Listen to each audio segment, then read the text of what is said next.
Hello and welcome to Cutting to the Ball in the Post-Apocalypse. I'm Ben, as always I'm joined by Gaz. Hello. And Mike. Hello. Today we're going to go a bit of true crime today. Yeah. We like a bit of true crime and we like a bank heist, so we're going to run through Britain's biggest bank heists. You fucking slag! Give me the fucking money! That's it. Don't you know who I am? Actually, you better fucking not know who I fucking am. I've got these tights over my head.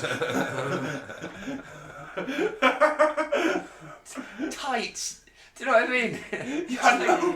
I can see your face, bro. It's just a bit more smushed. Did you see that one guy in the US that put black? Yeah, I did. Yeah, He tried to use he pen. just went blackface and did a bank robbery and like...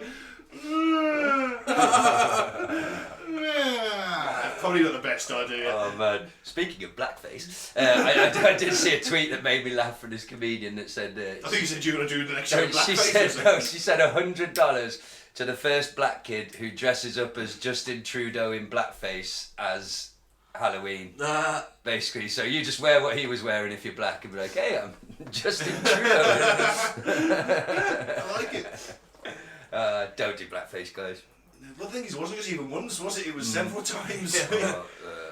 I think it was a different time. Look at the comedy show we have, Little Britain. They did blackface, and it was the mid to late 90s, and no one gave a shit. Remember that character on Little Britain that used to go, I'm a lady? Oh my god, imagine that now. Oh, the crap transvestites. That was they were called, was crap transvestites. But she was a lady. Oh man. I suppose you get a pass because Matt Lucas is gay. Yeah, I guess. So maybe they get a pass. I don't know, but either way, well. But how's this for sort of divine intervention in a way? But I still got outvoted. But with names for the new kitty, right? Oh right. I want to call it Face Man. Okay, you moved from Hogan to Face Man. I outvoted on Hogan. So I'm like, I want to call him Face Man. And they're just like, no, it's a stupid name. It's horrible. I'm like, it's the coolest fucking code name, Face Man. The Face Man. Yeah, it's a code name. Yeah. Face for a Man. person, Not it for works. a cat. Yeah, all right. For a cat, it doesn't work. Okay, I can see. So I stopped, because I wanted Hannibal. That got shut down. What's wrong with Hannibal? I think it's a fucking amazing name for a cat. B8. B8, not having that. Mr. T, not having that. Anyway, but I was stuck on Face Man. I was like, I think that's a cool idea anyway. But, so then the eldest daughter starts going on, like naming lads' names at school. And I was just like, you can't just call it after one of your friends. That's not how it works. Like, the Face Man's like a dude on TV. Like he's more real than your friends. Anyway, so he'll always be there. He'll never let you down. He'll never let you down, never. So she's reading off names of lads from school, and one of them is Benedict. And Leona's like, no, that's horrible. And I was like, oh, yes, Benedict. Don't you see? And she's like, no. And I was like, the Face Man was played by an actor named Dirk Benedict. I was like, it has to be Face Man. But no, we've settled on Mr. Whiskers. Oh, that's original. They fucking every Mr. fucking Whiskers. name. Right, here's the other thing. He's got a little black line, like on his nose, that looks like a moustache. You can't call him Adolf. Right, Adolf was shot down immediately. Of course. Right? I think it's fine to call him Adolf because he's got the little tash, it's funny. So then I'm like, there's only other famous mustachioed people. There's only... call him Charlie. Charlie Chaplin. Stalin. No. Joseph. Freddie. He's got, and they're all arguing over it. We're still nowhere closer to finding a name. I'm like, you're all retarded, basically. Yeah, I dropped an R-bomb, sorry. But not on my family list now, I'm dropping it to you. I was like, he's got a fucking mustache. It's a cat with a mustache. You're absolutely fucking missing a trick if his name isn't somehow related to him being mustachioed. Mr. Mustache. Mr. Mustache, there you go, but... Nirvana song. Oh, no. Freddie's going to be... I don't want him jumping in front of a car, do I, on purpose? Oh, and then we have to cook away. Oh, life's so hard being rich and famous and wanted by everyone. Oh. Yeah. No, so I've been outvoted on everything. Freddy everything. works. For me, it's Freddy or Adolf. Freddy. Stick with Freddy. Adolf would be funny though, you have to admit. I know I'd probably end up going to prison for You it. would, Gaz, but also remember, you're going to have that cat for 20 years. Adolf! You're going to have to stand at the back door and shout Adolf. Addy! Adolf! This is why I was shouted down when I wanted to call Max Rommel. Mein Führer! Mein Furrier! Furrier? Oh, mein Führer. But I did end up saying to everybody in the car, like, no, I didn't lose my temper. Basically, guys, I can call him whatever the fuck I want to fucking call him. He doesn't fucking know, does he? So you don't call a dog Rommel, you call it a fox. Desert fox. Yeah. I see what you did. So yeah, I think at the moment we're still. I said Freddy, but that got changed to Fredo. That's fine. Yeah, okay. So at the moment, and then one wanted to call it Prince, so I was like Prince Fredo. But they can't agree on that. It's not a fucking democracy. I'm just going to outvote you all in a fucking minute, and we're going for Face Man. Face Man doesn't work. It does. It doesn't. Face Man. It's the worst name I've Look, heard. as a human, if you get called Face Man as your code name, that's awesome. Yeah, exactly. Right? But for a cat, Cat's sneaky, good looking. Right? That's two of Face Man's biggest Yeah, but qualities. not a man, so that's 50% of the name is a bit void. Yeah. He's named after a fucking dead rock singer. What? he wasn't dead when they had him. Oh, he's another one with And I never fucking named him. Kurt Cobain disease. I always say he's named after Chester Copperpot. Okay, fair enough. He's The just- evil just- child killing He wasn't a child the killer. penguin. Yeah, he's No, probably a Oswald child Cobblepot. killer. It was Oswald Cobblepot was the Oh yeah, penguin. that was... No, is it? Oh, Yeah. who am I thinking of then? I don't know. The guy in Goonies. I don't They know. find his body, don't they? And it's... somebody, I don't know. Well, Never mind. I thought Face Man was awesome. I really did, but I guess no. Well, I'm gonna call it. It Face doesn't Man. work for a cat. It does. Face Man. Facey. Where's your Corvette, Facey? You always have a cool. Hannibal would be better. wouldn't Hannibal will be better. it? Hannibal is a pretty awesome name. Or BA. B.A. What's the BA for badass? Bad attitude. Bad attitude. Bosco B.A. Baracus. The only one whose first name we never knew was Murdoch. He was just held him mad. Yeah, you never find out his name. Face Man's real name? Go on. Templeton Peck. Which isn't his real name, he changed it to that. Makes sense. Uh, If your code name's Face Man, then I'd be changing my name to Templeton Peck as well. Templeton. Yeah, but it's like, Templeton!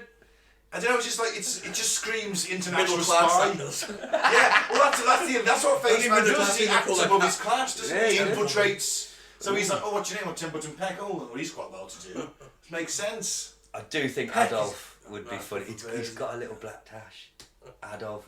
I reckon I'm gonna troll everyone. Look out for some serious trolling. When we get the cat on the 21st, you're gonna see a nice little picture of me and the kitty, and I'd like to introduce you all to Adolf. Well, as long as you're not wearing fucking SS uniform, we'll be fine. Keep I'd your like- SS uniform in the closet. I'd like to introduce Well, you you're all holding him like to that with your arm in the air by the scruff of the neck. You just. All hail Adolf! So, should we tell the listener how the show works? Yeah. First, we're going to do some thank our new and returning listeners first, aren't we? Whose phone was that? Oh, that was mine. Oh dear. 5 minutes in the sin Yeah. bin. Yeah.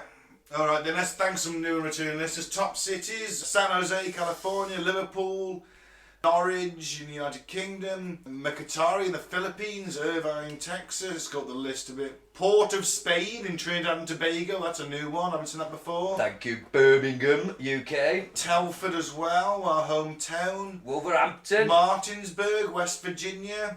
Little Rock, you're back. Shady Nasty, New York. Flint, Michigan. Louisville, Kentucky, top of the list. Porter Gaville in Missouri. Eugene, Oregon, second. Benton, Arkansas. Ashburn, Virginia. And Zagreb at number 5. Croatia. And number 6, Skopje, the former Yugoslav Republic of Macedonia.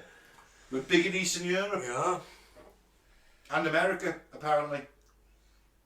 Big in Eastern Europe. Iron Maiden. Yeah, it's probably people trying to convince themselves not to come here. My cousin says it's so great over there. It cannot be that good. Listen to these fucking idiots. They're barely educated. And their drugs.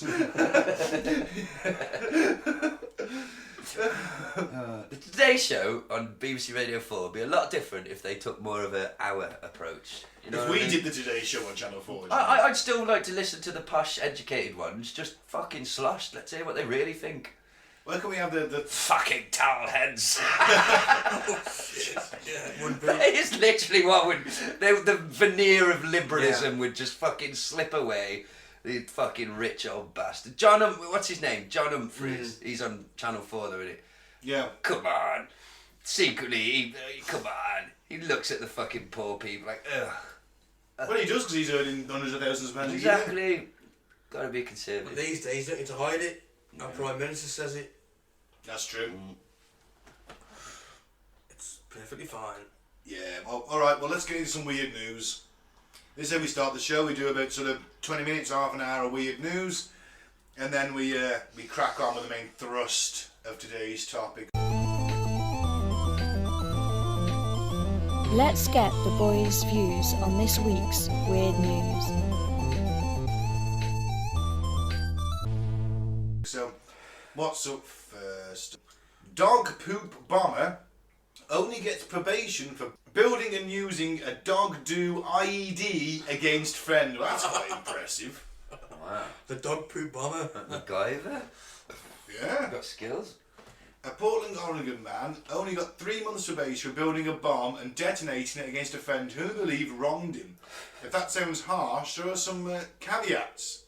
For starters, the homemade bomb shrapnel wasn't old nails and broken glass, but rather dog poo. A lot of dog poo. Enough dog poo to fill a toolbox. I suppose that depends on your size of toolbox. Very true. Furthermore, the bomb itself wasn't powered by a normal explosive. Rather, the bomb was more like a super-powered jack-in-the-box, but filled with dog shit. Robin Alexander Stout, 49, told the Multnomah County Circuit Court judge overseeing his case that he built the bomb by stuffing a toolbox with dog poop and an old underemployed airbag from a junkyard. Stout put the poop-filled toolbox in the back of his friend's Camaro and rigged it to go off when opened. Stout's friend did indeed open the toolbox and told police it went off with the force of an M80, which is a grenade? Yeah, Or a firecracker, one of the two. But come on.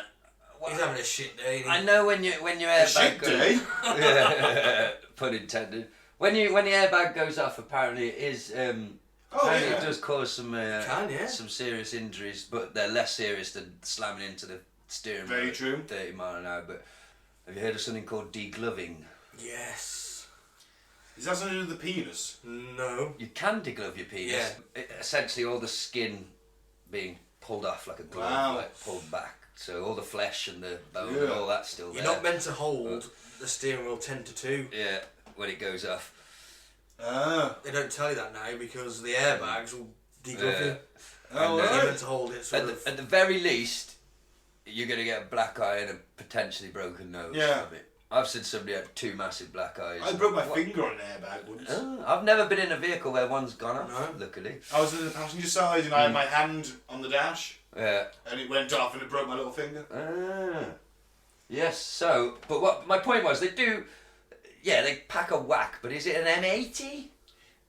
Is he exaggerating slightly? Although I might feel like it was an M80 if I wasn't expecting it and it was in the back of my car. It is an explosive charge though. Oh yeah.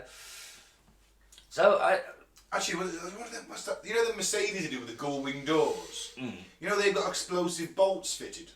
Oh, to like eject. So if you like tip the car, can't get out, can you? Yeah. So there must be a button somewhere where it does it automatically, where it pops the fucking doors off. Awesome. God, I'd fucking murder for some gull wing doors. Wildly impractical. Yeah, but fucking cool as shit. Cool as shit. It's just your DeLorean fetish. Yeah, it is. And I forgot who I was talking to then. The world's only Back to the Future hater. Yeah, I'm thinking the same thing as you. I was literally about to say in part 2 where like it comes up the tower and it fucking knocks Biff out with the fucking door. You can't do that with a fucking Fiat. Well, you just have to go a bit higher, wouldn't you? Smack him.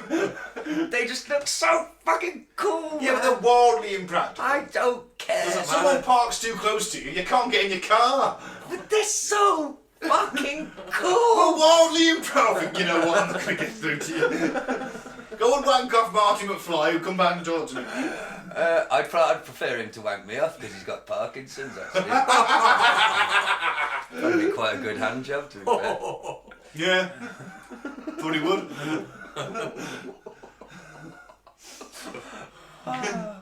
We wouldn't last long if we were held to the same sort of standards that, like, you know, mainstream kind of news and stuff, right? We wouldn't get on the BBC, would we? We wouldn't get through a 5-minute segment, would they? They would just literally label me as the most hateful man in Britain.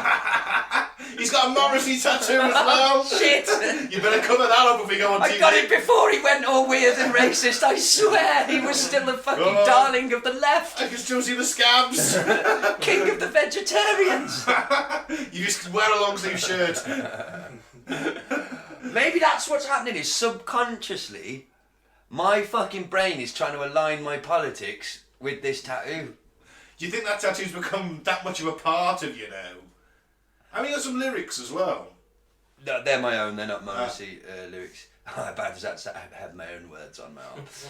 No, I don't agree with him though, politically, but I agree with his right to say it, and you shouldn't, as they did, take down his fucking tour posters and refuse to stack his CDs because of which party he votes for, which is what they did, which is fucking totalitarianism, in my humble opinion. Anyway, back to the shitbox. According to Stout, he planted the bomb to get back at his friend for not returning the tools he let him borrow in a timely manner. Stout felt insulted by his friend's inconsiderate behaviour. As if it didn't matter, this became the answer. Well, it took you about 13 years to give back my Robin Hood VHS. Yeah, it did. But you never shot an arrow at me, did you? That's what I mean.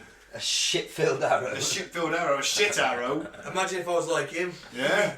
Full of shit by now. And what if you like stood off and like launched flaming shit arrows at my house? Yeah. You know, that's the equivalent of this. How long did this man have the tools for, though? It doesn't say. Because, you know, if it was Just a week... a timely manner. Yeah. Stout readily admitted to the judge that his decision was a stupid one, and as part of his probation, he must complete a drug treatment program, no longer build explosives, well that makes sense, and stay away from his former friend. The poo bomber assured the judge he would stay out of trouble, and his main motivation is staying out of jail so he could be in his 11-year-old daughter's life. The Puna bomber. Puna bomber. Ah. As in the Unabomber. Yeah. Oh well, it's a happy ending then. I would just like to read out the headline of the video at the bottom of this page. It says, Florida woman farts in line at store, then tries to stab man who complains. Wow. Oh, that's the matriarchy for you. That's Florida woman's on it now, not just Florida man. They're all fucking nuts. Well. Is there a thing with Florida man and Florida... Yeah, Florida man. It's always like, it's become a fucking meme. Yeah, so I see it more and more and I think, well... It's because the news is always, basically, if there's going to be a fucked up story about somebody doing something really, like, painfully, like, fucking white trash and awful, like, 9 times out of 10, a Florida man. Yeah. So it's become a meme, I guess. Because apparently Florida is pretty fucked up. Well, probably. You've got the sort of party bit, you've got Tampa. Yeah, Miami. Yeah, and then you've also got the swamps and the bayous, yeah. I'm sorry to say it. And the going fucking, around on fucking them hoverboat things. Yeah, you got lots of alligators, lots of poor people, lots of drugs. Like you have They anywhere. got gators.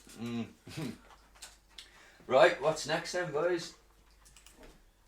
Man takes out 10-inch penis in front of shop staff to prove he wasn't I told stealing. you not to put this in there. Ah. I told you not to put this in there. I didn't want this getting out.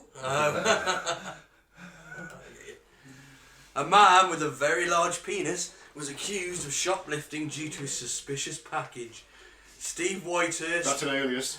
and his girlfriend Mandy Shenton Also an alias. were at the tills of Scott's Menswear in Stoke-on-Trent I was visiting. buying £400 of gear when a Yep. female manager made a stinging accusation. As Miss Shenton's 18-month-old granddaughter watched on, the probing staff member pointed at the 47-year-old's bulge. In a bid to clear his name, the under-fire shopper dropped his trousers to the floor. I can't help the way I'm made, I just kept telling her that it was my penis, the window fitter told the Sun. Wow. Despite presenting his boxer-clad lower half to the manager, he was not yet free of suspicion.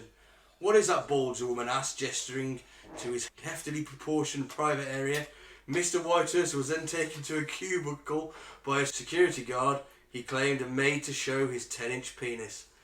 The guard shook his head, left the cubicle and approached the manager, who said, "Please tell me he's got something down there." Ah, He replied, "No." apart from a massive cock. Following what was the craziest experience of his life, Mr. Whitehurst complained to Scott's Menswear's parent company, JD Sports. Miss Shenton said it was so humiliating, what they did to Steve was disgusting. I love his massive cock. Staff at the store deny asking Mr. Whitehurst to expose himself and claim there were good grounds to suspect him. They claim they found a missing electronic tag in a jacket he tried on, and the bulge was much smaller than staff remembered it. Well, Why were you staring at this man's Yeah. fucking... Yeah, what, first of all, you're working on a till. Why are you looking at his penis? Yeah, why are you staring at his penis?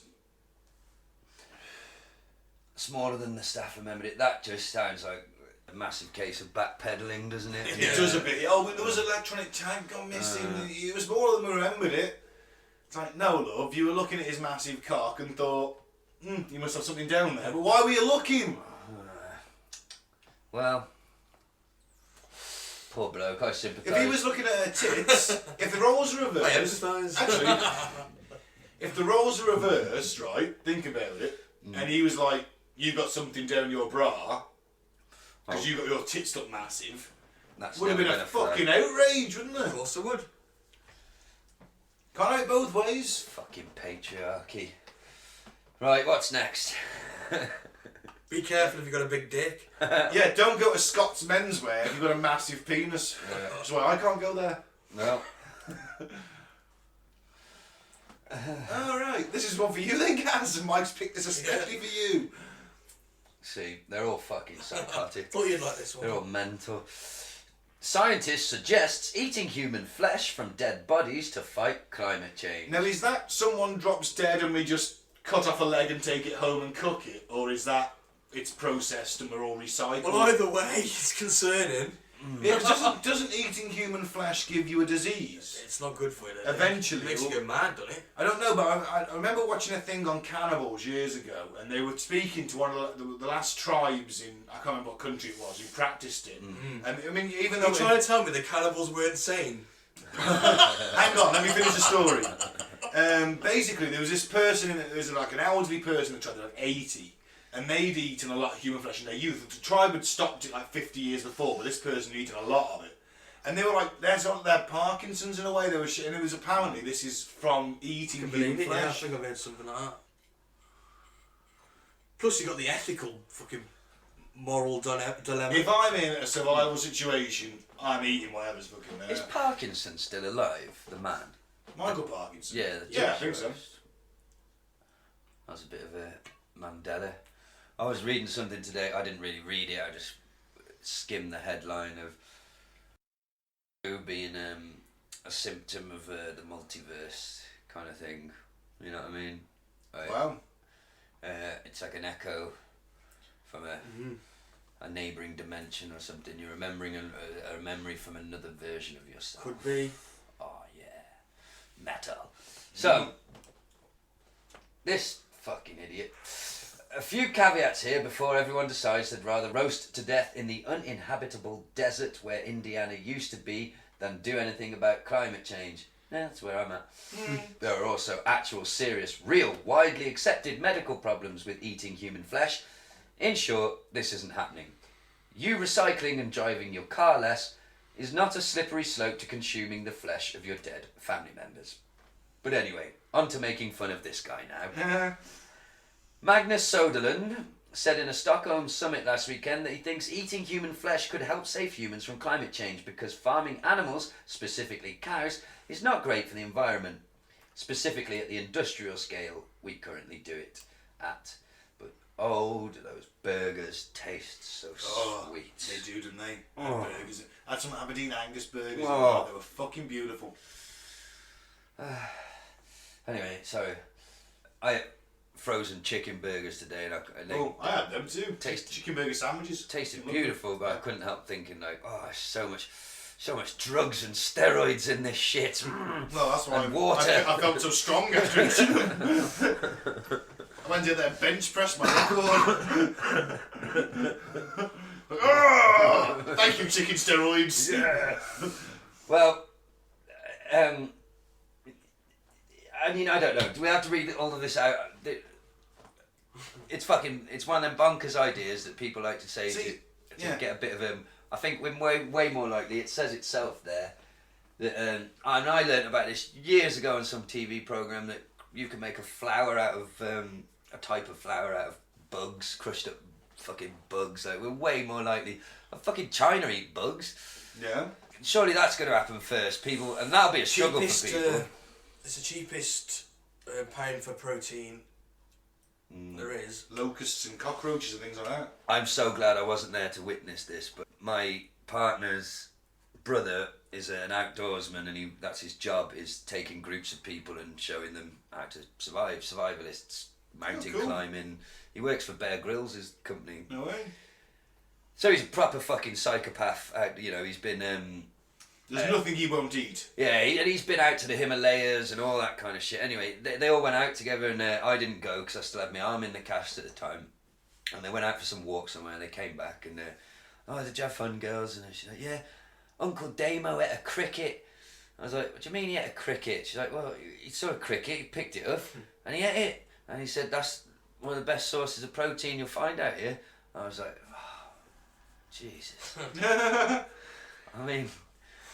Yeah, but he makes me feel so fucking effeminate and fucking useless just by being in our house. You just feel like such a well, that's what a man is, isn't it? I don't know what I am. I'm this sort of weird approximation of you know what I mean? Yeah, but you're still fucking his sister.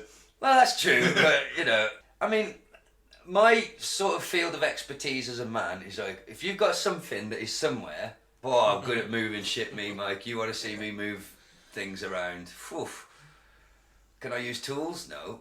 No. Could I construct a fire outside to feed everyone and a shelter? No.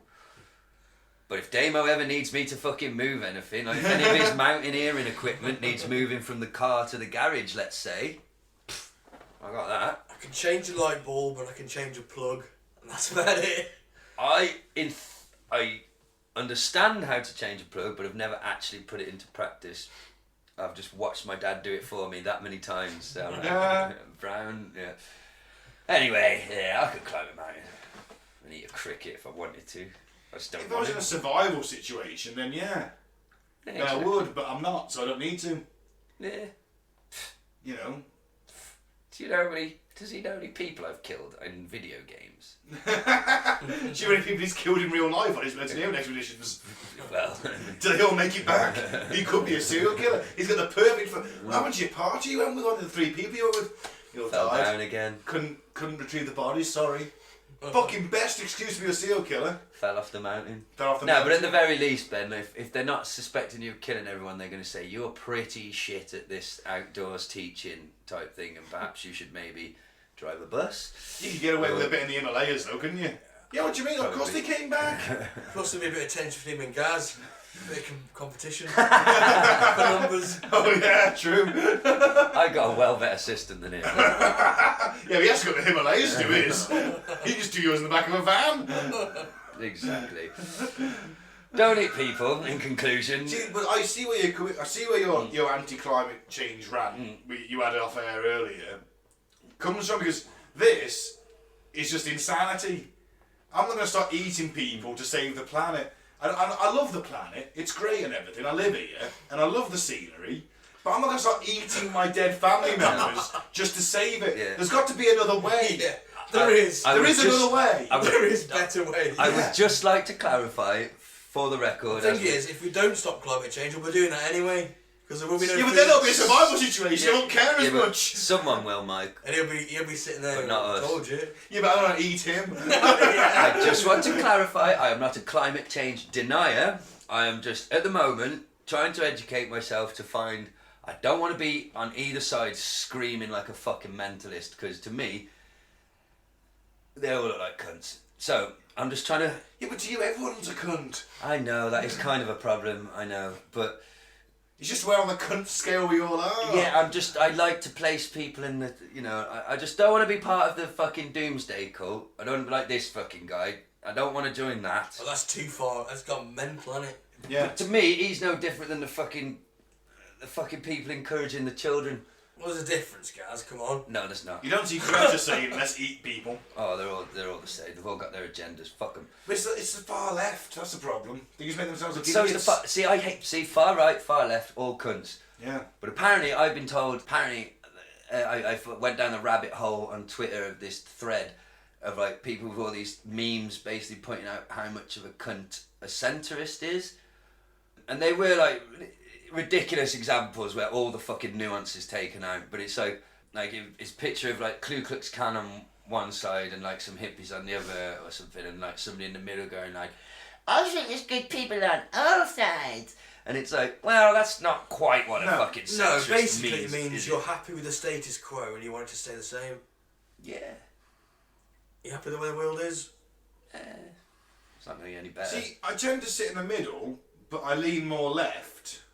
Central left, maybe? We are, I think, what Mike... Remember, we've had this argument a few times, and I've read a bit more about it now, like... Well, on some issues, you're going to be... It's all over the issue place by on issue, different isn't issues, it? of course. But I think Yeah, we're it's more issue what by would be issue. called the traditional idea of a liberal, which is the goalposts are changing and things are moving. Being liberal isn't liberal enough No, that's very for true. the new extreme woke left.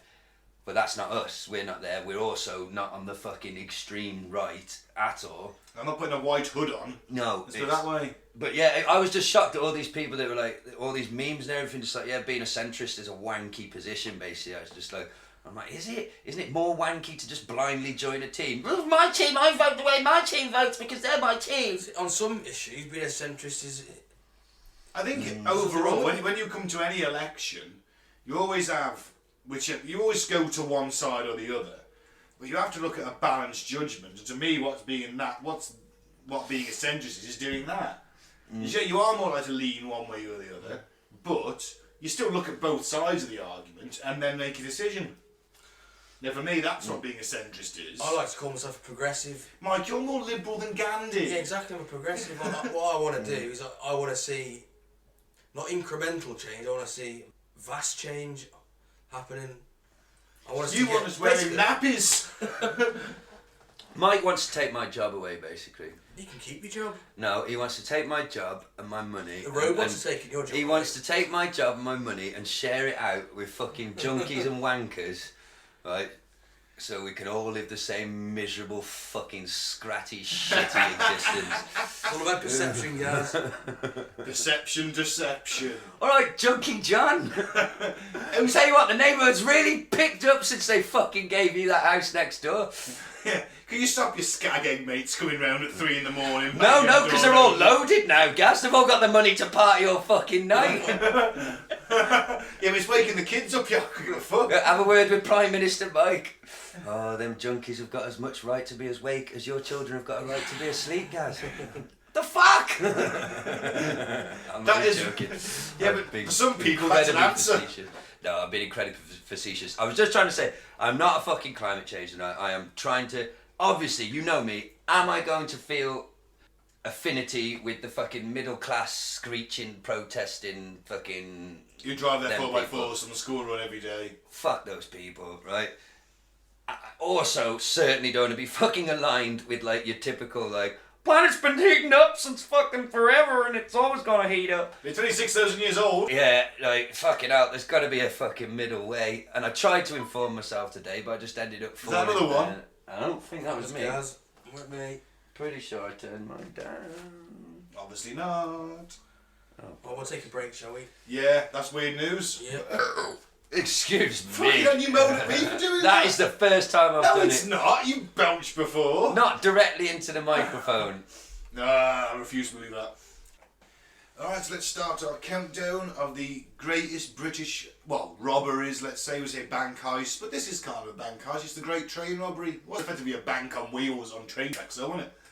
Ronnie Biggs and other armed robbers stole 2.6 million quid in 1963, which was a huge amount of money, 40 million in modern terms, in cash from the Glasgow to London Royal Mail train after bringing it to a halt with a fake stop signal on the 8th of August 1963. Train driver Jack Mills, who was struck on the head during the robbery, never fully recovered from his injuries and died in 1970. Biggs now dared escape from prison in 1965 and went on the run for 36 years, ending up in Brazil. He ended up in Brazil, and while he was in Brazil, as we mentioned off mic, this was Johnny Rotten had left the Sex Pistols, lead singer of the Sex Pistols, and the main creative sort of force. He was the main lyricist, songwriter, anyway. And they had the great idea of, because Ronnie Biggs, it's weird.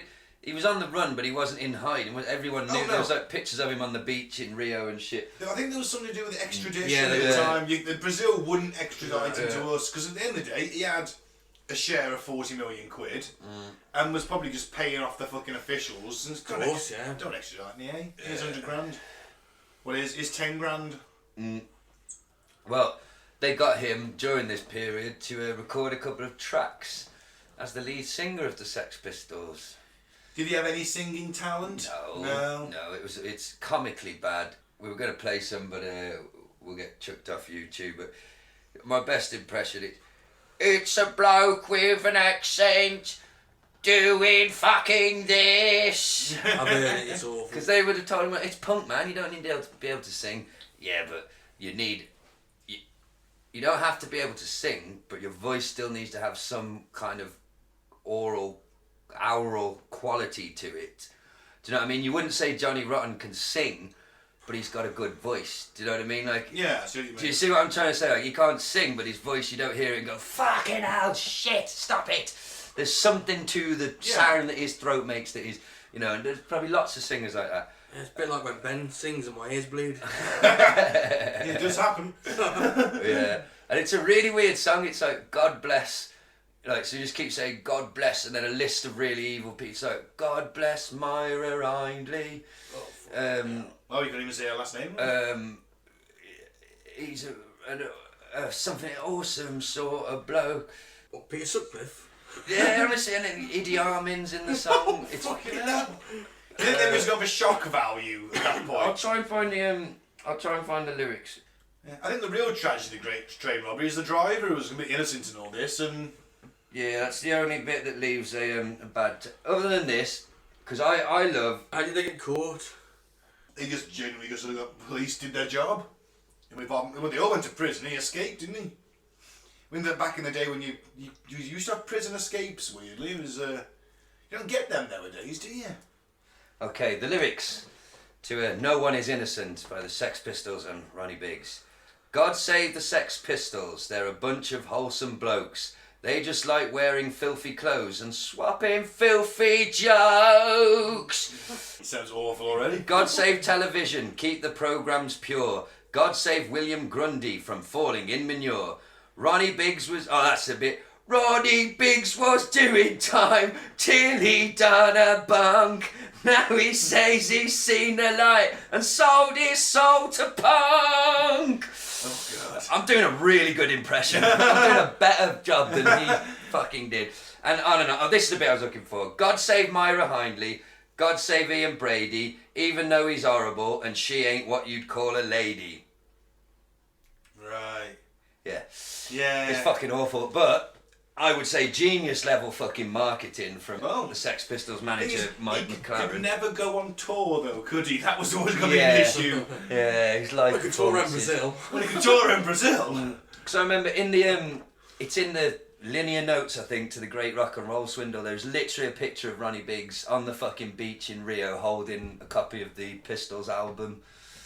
Right, just plain as day. I suppose to every sort of common working man, but ever hear of Ronnie Biggs. That's the thing. Apart from Best of it is, he came back. Didn't he? He came back to die in the UK and they locked him up and put him back in prison. I remember it being front page of the Sun every day. What made you come back? Well, I think he ran out of money, probably. Possibly. Also, don't underestimate that we probably have pretty good RNHS. I've never been to Brazil. I'm not casting aspersions. I'm just going to guess that you might get better treatment, maybe. And you won't get dengue fever. You know. Yeah. You know. Does anyone really give a fuck about that dying white old English fucking weirdo in the corner? Keeps telling he was a fucking great train robbery. I don't know. I was fucking sick. I was sick of the fucking Sex Pistols. Yeah. I was a fucking beat someone. But yes, as I was saying a second ago, the reason I picked this topic, so I wanted to do maybe just one specific bank robbery, but then I found this list. I thought that'd be a nice fun one. Is I fucking love a bank robbery. To me, there is something really romantic about it. There is. What are you laughing at? Well, no, you know, it's not romantic for the people that have the shotgun pulled in their face and... Yeah, but this isn't that. No. No, this I'm one's not talking about them. said bank Their robbery. experience doesn't fucking negate from like the fact there's something to me pretty romantic about a bunch of fucking scallies making a plan. I just don't see where the romance is coming in. Because I think What do you mean you can't see where the romance is? Wait, no. you can't see where the romance is. It's stealing fuckloads of money from them. That's the romance. It's taking the fucking bank's money, taking rich people's money. And yes, it sucks that now and then a minimum wage security guard might get a little bit of fucking trauma that he's got to deal with for the rest of his life. But to me, it's Robin Hood. It's That's fucking... it's your Robin Hood syndrome. It's fucking... Okay, It's I can see from fuck 'em. that point of view. It's in that point of view. Fuck And 'em. some It's of a these- victimless fucking crime. That's Some of what's these robberies beautiful are about it. fucking so well planned. It's almost like military planning. And let's be honest, the fucking grapefruits it fucking takes, man. I've done some very low level shoplifting, and shat myself for about a fucking month afterwards. Every time the phone rang, fuck. Yeah, to me there's something fucking beautiful about a bank robbery. If nobody fucking dies, because if you do it right, if you're good, a good bank robber ain't looking to fucking kill anybody. No, or it's hurt in and anybody. out, money, get the money. Boom. Look at the Hollywood one we did. Yeah, well that's one that went fucking wrong. It went tits up, but if it hadn't gone tits up, then he's in and out with the cash. Off they go. I don't know, they were still firing. Like, I suppose it's different in America because you've got to prepare for the fact that any security in there will be armed. Do you know what I mean? Like, because they were firing bullets into the air as soon as they walked in. But I suppose That's shock and that's awe, a isn't method. it? Yeah, it's a tactic. But like these British ones tend to be a little bit more. And guns aren't as readily available Yeah, here. but they tend to be a little bit more. I like the idea that someone had to sit and make a plan. They had the ball, then they had to scout it out. I love all that. Then they had the balls to fucking do it. They're usually fucking scallies. They're usually working class fucking people. And nobody gets hurt, man. Well, also remember, we're talking the 60s, so a lot of these blokes probably would have either been in the Second World War, some of them might have even had Special Forces training. They've been trained, but that's the thing, like the planner guy, he'll put the team together. Oh, I want him, he's the best at this, he's the best at that. Bring them I've seen together. Ocean's 12. But this is so much more fucking low level than that.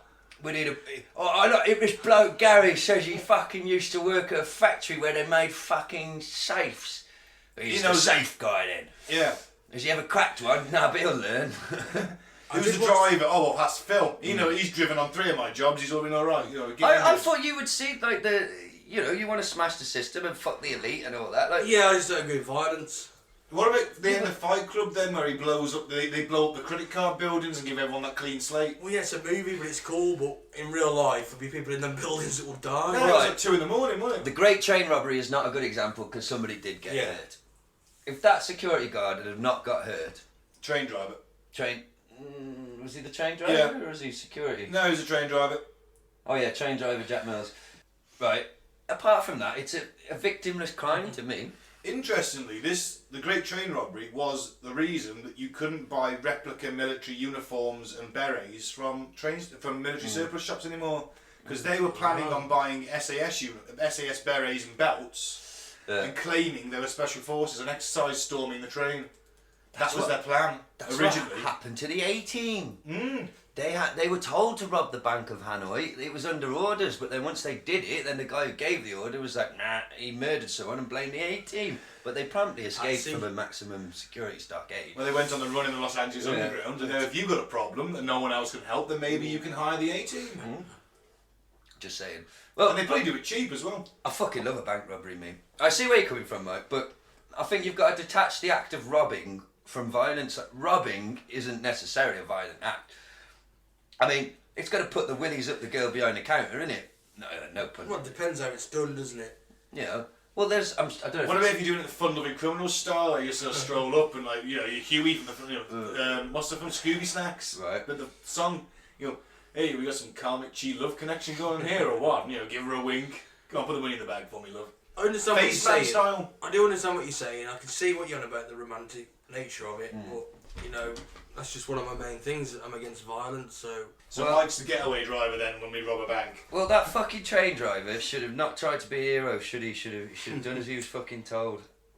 I would argue he probably didn't have a choice in that. It was you got Yeah. a stop signal. They jumped on board and hit him over the head. Yeah, but then they made that lovely film that we was talking about a second ago, Buster, starring Phil Collins, where he played Buster somebody, one of the train robbers. I don't have that information in front of me. I saw the film The Bank Job, I think it was Yeah. called. That was a brilliant film. Jason That's Statham. inspired by Yeah. truth. That's what got me on this, because I Brilliant film. listened to a podcast about the actual robbery that it's based on. That is what they're. I'm not sure if it's on the list actually. No, it's but not, Sam, There, no. because not that much stuff was actually taken, but there was definitely an inside. Because they were tunnelling underneath, and I don't know. They rented the shop two doors down from the bank, didn't they? And set it up as a gentleman's outfitters and all that.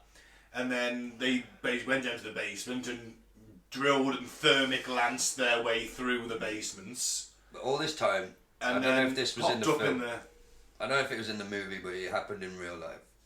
All this time, they're communicating to each other on walkie-talkies. Was it the film? Yeah. Now, at this time, walkie-talkies were not fucking. They weren't for the public. I don't even think the public were allowed to have. They were still considered military hardware or something like that. They definitely weren't commonplace anyway. So some local radio enthusiast though picks up the chatter and literally tells the police, right, they're going from a shop. They got a leather shop. It was in real life. There's a leather shop. They're drilling, tunneling. They got walkie-talkies, and that should narrow it down a little bit. And the police are like, right, you're the radio expert. What radius do you think these walkie-talkies would have? And the guy's like, about a mile from here, I would say. So like, right, we're going to search every bank in a 10-mile radius. No, you don't have to do that. Do the one, that one down there. It's probably 2 streets over and left, officer. If you go, no, we're going to do every bank for 10 miles. All right, if you want. Because apparently this was the reason they had these little scallies, these working class scallies had access to a thermal lance and walkie-talkies and all the rest of it, because they were in there to take compromising photographs of a royal, Princess Margaret, they reckon. allegedly having all kinds of sexual fun on the island of the Caribbean with black gentlemen. It could be any rich. Think about, if you're that rich and somebody's got compromising photos of you, they're in a vault. And it's the British royal family in the 60s. They've never been at their most popular. The war to the 60s, they're fucking, they are very, very popular. And all of a sudden, Princess Margaret is having orgies on a Caribbean island. You can't have that coming out. No. Can you? No. But And would you hold the royal family to blackmail with that? Could you get the ransom money? Probably not. You'd be taken out by MI5. Yeah. But and that was an excellent one, because literally nobody got hurt. But it might have been a government-sponsored one. yeah. So it's not quite as good. But the Scallies got to go and live in the sun, and they did time and they were rewarded. They knew they were going to be rewarded because every single one of them kept their fucking mouth shut. Nobody said a fucking word, did their time, and then fucked off to the Costa del Sol or whatever. But back to the Great Train Robbery, number 10 on the list. Just from a logistical standpoint, this was 1963.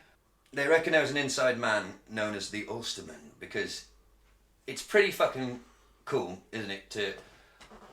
I wouldn't have known money was transported on trains. Back in them days, it was, yeah. I suppose before armoured vans and that, but to to know which train it was, what line it was going to be on, what time it was on, all that research. And then I just love this idea. Maybe I've been watching too much 18, but I love the idea of it. They've got this fucking plan. Everyone's got a role.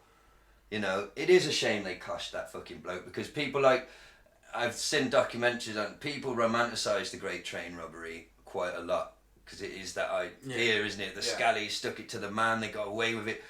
But yes, they did fucking cosh a completely innocent man. Died 7 years later. Yeah, who never really quite the recovered same from his injury. So that definitely fucking tarnishes it a little bit, doesn't it? But still, I think I like to celebrate these characters and the balls of these people. I would certainly never have the balls to do it. They pulled it off. Yeah. Good on And them. if you have one role to do, which is what most people have in this job, like your job is neutralise the driver. Your job, right? You're with me. Us three are loading the money into the back of this van that Dave's driving. Yeah. That's what we do. That's all you've got to concentrate on. Yeah. It's a simple plan, well executed, which is what everything should be, shouldn't it? A simple plan, well executed. So I but how could you know what's going to happen? There's unforeseen circumstances. So no plan survives contact with the enemy. There we go. But if you're in the middle of a remote area and you pull a fake stop signal on the train and it slides to a halt, and then you've got, I don't know, a window of 30 minutes, you can have a good go at it, can't you? I can't remember which boxer it was, but a very famous boxer once said, everyone's got a plan till they get punched in the face. Yeah. I forget which general it was. That every plan, you know, no plan ever survives contact with the enemy. Yeah. Well, I'll read you this quick paragraph. So the raid was devised over a period of months by a core team. Goody and Edwards, along with Bruce Reynolds, Charlie Wilson and Roy James, with Reynolds assuming the role of mastermind. This gang, although very successful in the criminal underworld, had virtually no experience in stopping and robbing trains.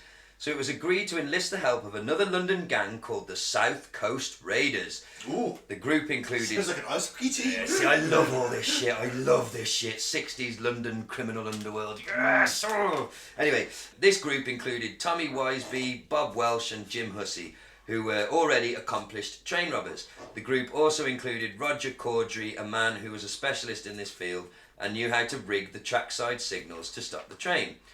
Other associates, including Ronnie Biggs, who Reynolds had met in jail, were added as the organisation evolved. The final gang who took part in the raid comprised a total of 16 men. So at 10 to 7 on Wednesday the 7th, the TPO, the Up Special train, it set off from Glasgow en route to Euston Station, London. It consisted of 12 carriages and carried 72 post office staff who sorted mail during the journey. So it was the second carriage behind the engine. It was known as the HVP, High Value Packages Coach. Usually the value of the shipment was in the region of £300,000, but because the previous weekend had been a UK bank holiday weekend, the total on the day of the robbery was to be between 2.5 and 3 million. They got away with 2.6, they did pretty well then. As a result of the robbery post office investigation branch, which I didn't know existed, I'd imagine. recommended the fitting of alarms to all travelling post offices with HVP carriages. This it was implemented in 1961, 2 years before the robbery, but high value package carriages without alarms were retained in reserve. Yeah, that seems like a bit of a fuck up on your part. In other words, we can't afford to do it this year, we'll do it next year. Yeah. That's only reserve, won't it be alright? How many times has this happened? Be fine. That's it. They must have had an insider then. If he knew that carriage didn't have an alarm, he must have known what train was travelling, mustn't he? So they set up the stop sign at the side basically, and the driver, he sort of knew this isn't quite right, a bit unexpected. So he got off to go and use there's a phone apparently, like a signal phone, wherever he No gets. radios back then. Yeah, he gets there, realises the lines to the phone have been cut, and then he's swarmed by people and is fucking coshed, which they might think, I really didn't need to fucking cosh him. Nah, he just grabbed him, took him down, tied him up. They've been watching too many films. You see, nowadays though, it would be somebody would have just choked him unconscious because they'd got some mixed martial arts Or tased training. him. Yeah, or they'd have known it takes like 10 seconds to put somebody asleep for 2 minutes. You know, he'll wake up absolutely fine. We just tie him up while he's out, recovery position. But no, it's not like a movie. It's not like, think about every time, sorry, the fucking A-Team again. But sometimes with BA, they didn't put drugs in his milk. Quite a lot of the time, they'd just twat him over the back of the head. Well, BA's got so many concussions. That's the thing, like, it's like, it doesn't work like that for them. I don't know if they thought these robbers, we'll just dink him on the head and he'll wake up, like, in a couple of hours, he'll be right. I don't think they were concerned, to be honest. They were shitting themselves, probably. Maybe. High tension. But still, you're not gonna, you know... I always think in this sort of gang, you'd probably set out not to hurt him, but there's always that one dude who gets a bit over the top, much like Mr. Blue in Reservoir Dogs, where he starts cutting the cop's ear off. You've always got one dude like that in this gang, and he's just gone, fuck it. Maybe he put up a bit of a struggle, the other three guys, whoever, couldn't quite hold him, and this guy's gone, fuck it, and smacked him over the head too hard, because he's a bit of a nutcase, and then they've just gone, alright, what he's doing, let's carry on. This is one of the funny bits of the robbery, though. So the member of the gang who was hired specifically to drive the train was unable to operate this new type of locomotive. Although having driven trains for many years, he was experienced only on shunting locomotives. No other alternative available to them. It was quickly decided that Mills would have to move the train to the stopping point near the bridge, which was indicated by a white sheet stretched between poles on the track. Ronnie Biggs' only task was to supervise the train driver's participation. When it became obvious that he was not able to drive the train, he and Biggs were sent to the waiting truck to help load the mailbags. So yeah, they unloaded the train. It took them about 15 to 20 minutes. All in all, took about 30 minutes. They left in an Austin Lodestar truck. And in an effort to mislead any potential witnesses, they used two Land Rover vehicles, both of which had the same registration. That's quite clever. I seem to recall as well that when they did burst in on several members of the gang, they were playing Monopoly with the money. Nice. I hope it wasn't for real. I hope it was just the game, because I always fucking lose. I'll be like, I'm not playing Monopoly. I'd rather play poker.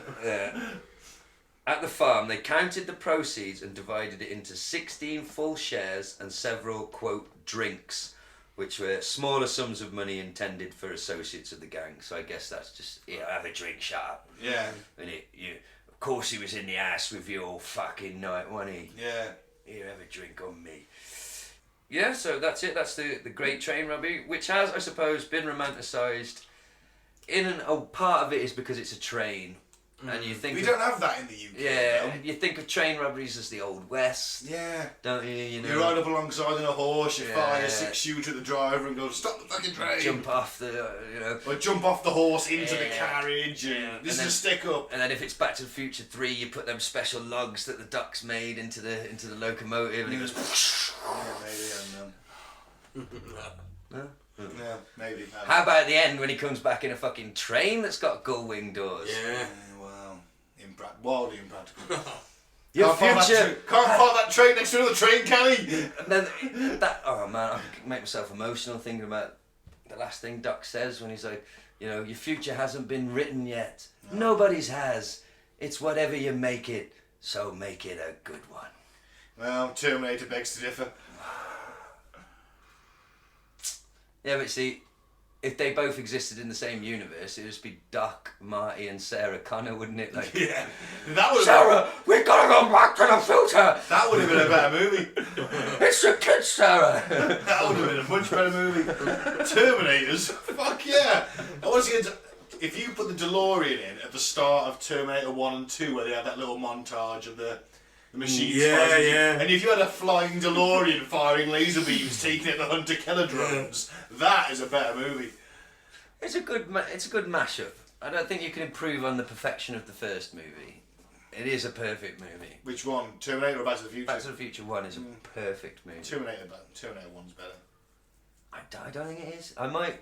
It's a chase movie. Terminator 2 is a better movie. Terminator 2 is a better movie. That's a perfect movie as well, but Back to the Future 1's a different guy. It's a, when it actually was the date of where do they go in the future? 2015, don't they? Yeah. When it was the whatever 2015, they put all three movies on at the cinema, and I went and watched the first two on the big screen, and I was struck by this is a fucking well-made movie. Yeah, it was, But man. anyway, we'll get to that on our next movie review, Ben. Shall we see who's next on the list?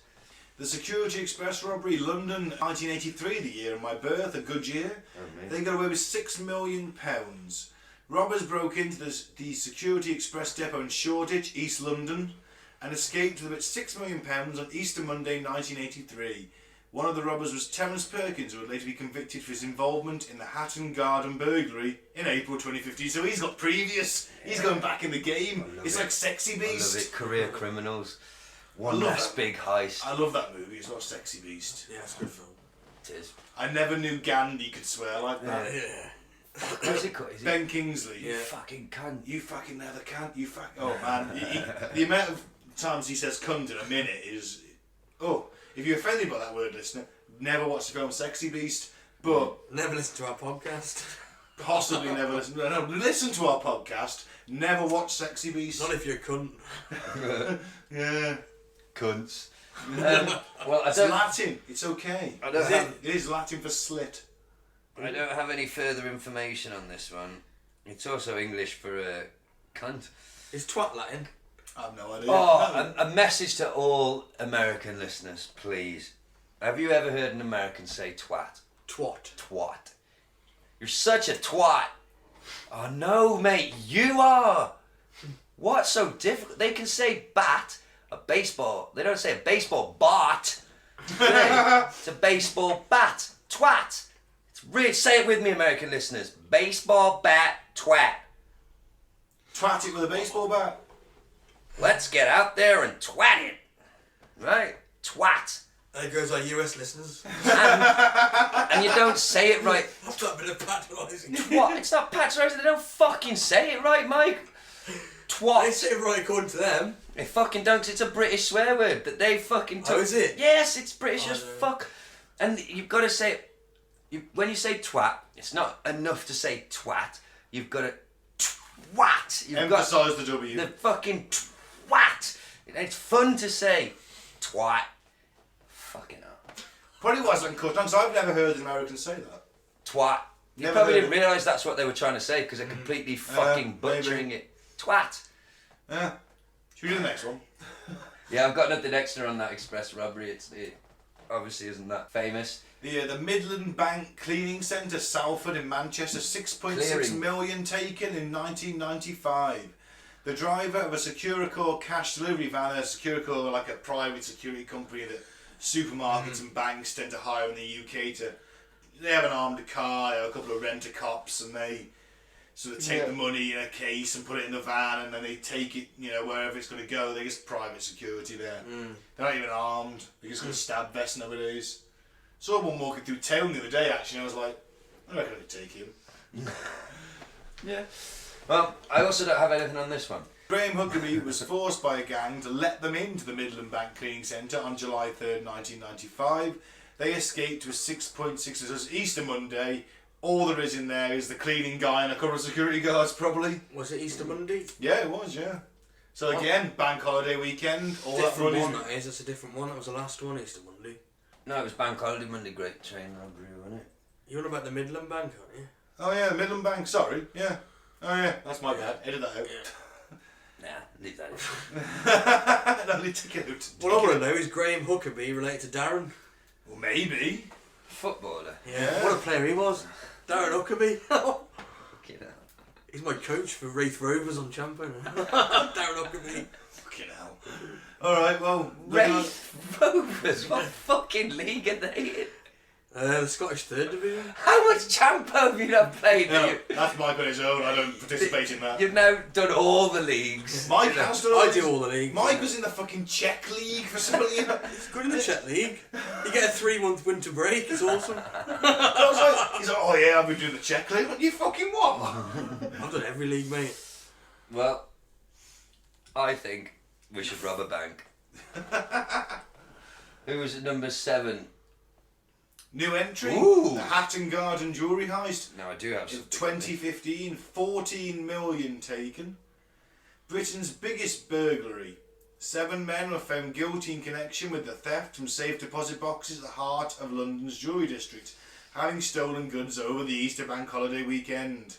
I did over the Easter bank holiday weekend, don't Yeah, they? they broke in Because because everyone's off work. Everyone, even like that's what I love. It's so British. Like it's fucking working bank holiday, and there's sort of thing of everyone who is working bank holiday is usually paid double time. So it's absolute skeleton staff. Yeah, even triple at time. fucking That's banks.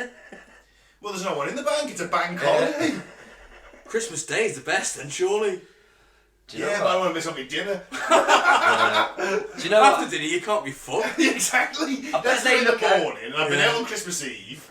I don't want to get up at 6 a.m. to rob a bank. You don't want to wash up, you don't want to rob a bank. You know what That's I mean? it. Yeah, I ain't getting up after I've stuffed myself on a turkey and fucking perfetta rolls. I ain't moving. Going for me Christmas log in a bit and then I'm having a nap. Yeah. Oh, when my dad says I have to watch the Queen's speech. Oh dear. Well, Yeah. this is the problem with Wikipedia and internet and all that. That says that the Hatton Garden jewellery heist was 14 million.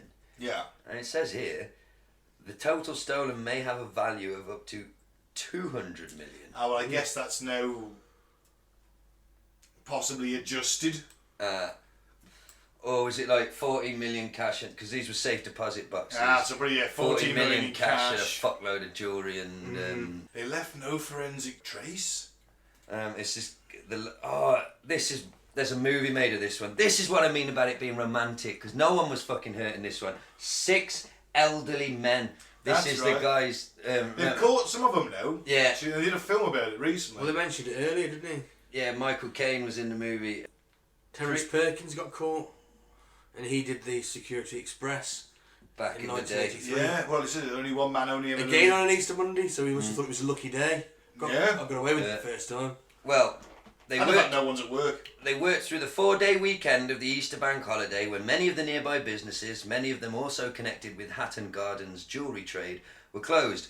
There was no extremely visible sign of forced entry to the premises. It was reported that the burglars had entered the premises through a lift shaft, then drilled through the 50 centimetre, which is 20 inches thick vault walls with a Hilt, for any technical fans out there, they used a Hilti DD350 industrial power drill. Sounds fucking metal, doesn't it? Yeah. The police first announced that the facility had been burgled on the 7th of April. Reports based on CCTV footage state that the attack commenced on Thursday the 2nd of April.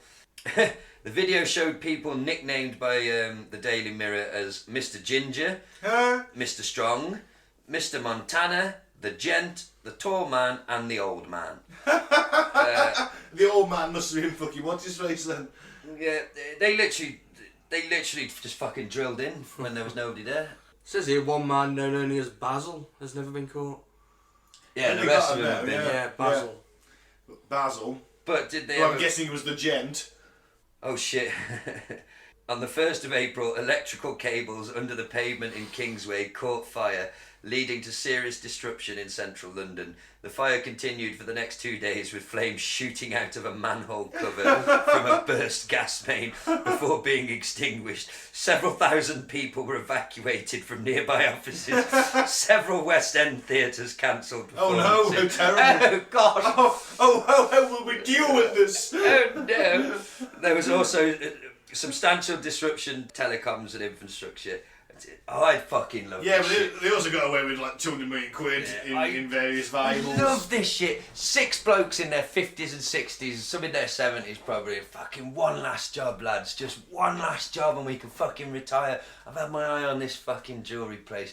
There's no fucker there bank holidays. Come on, lads, what have we got to lose? We're fucking nearly dead. Can't imagine how alive they felt to be Yeah. back on the fucking job again, man. And when they actually made it through, because there must be a big part of you that thinks, like, there's no way, we're going to get fucking busted at any minute. Or So like- you'd be on a hair trigger, Yeah. wouldn't you? But then to actually get through the fucking walls and that, you go, we've fucking only gone and done it, lads. I mean, that to me, and no one was hurt in this at all. No.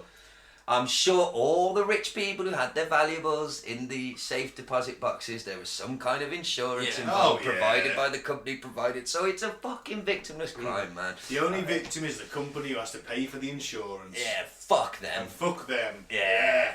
Good on you, lads. Yeah.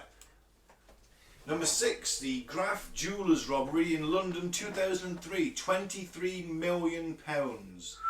Grafs was targeted in an earlier raid in 2003 by a Serbian gang when 2 men armed with revolvers took 47 pieces of diamond jewellery. A £500,000 blue diamond ring was later found stashed in a pot of face cream. So they did that with revolvers. Just went in, give us your fucking jewellery. Can't argue. Simple, blunt, effective. Well, you can argue, but it probably won't go down well for you if you did. No, not the court of law. Yeah, no, I mean, if they were in and say give you money, he said fuck you. You know, you can argue about giving the money and the diamonds, but I suppose, it ain't going well for you. If he says fuck you in an Eastern European accent and he's robbing my bank with a revolver, I'm probably thinking he's a hardened criminal, possibly some kind of Spetsnaz gang. Yeah. And then, so if it was like, if he went in and went, give us your fucking money, mate, I'm hitting the fucking security button and that bulletproof glass shield's dropping. If he's like sounds competent and professional in an Eastern European accent, oh yeah, alright mate. That's great in Snatch, isn't it? Yeah. Try and rob that Buc-ee's. Yeah. All they give is pennies, isn't it? That's it. All bets are off. Oh man. What you got? That's some loose change. There you go. She dumps a bag of pennies and then she hits the fucking screen button and everything drops. Do you know how these silly billies got caught? One. After all their careful planning, and it was a fairly simple plan to be honest, they just dressed smart, got entry to the shop, waved... Is that like Snatch at the start? The very start of Snatch? Waved some handguns around, made some threats and picked up some jewels. Holy shit, the cat scared me. So then, anyway, they off they trot.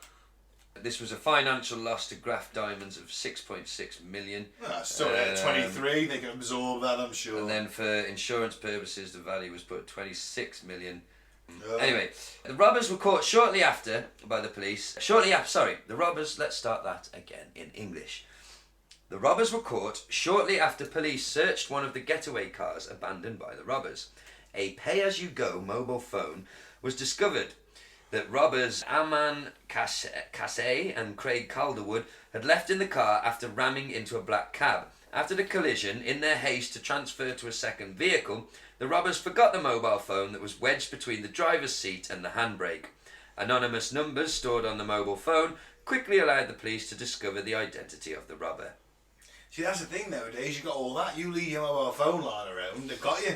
All that planning. They know where you've been, they know who you've called, everything. But back then, back in the 60s, there was none of that.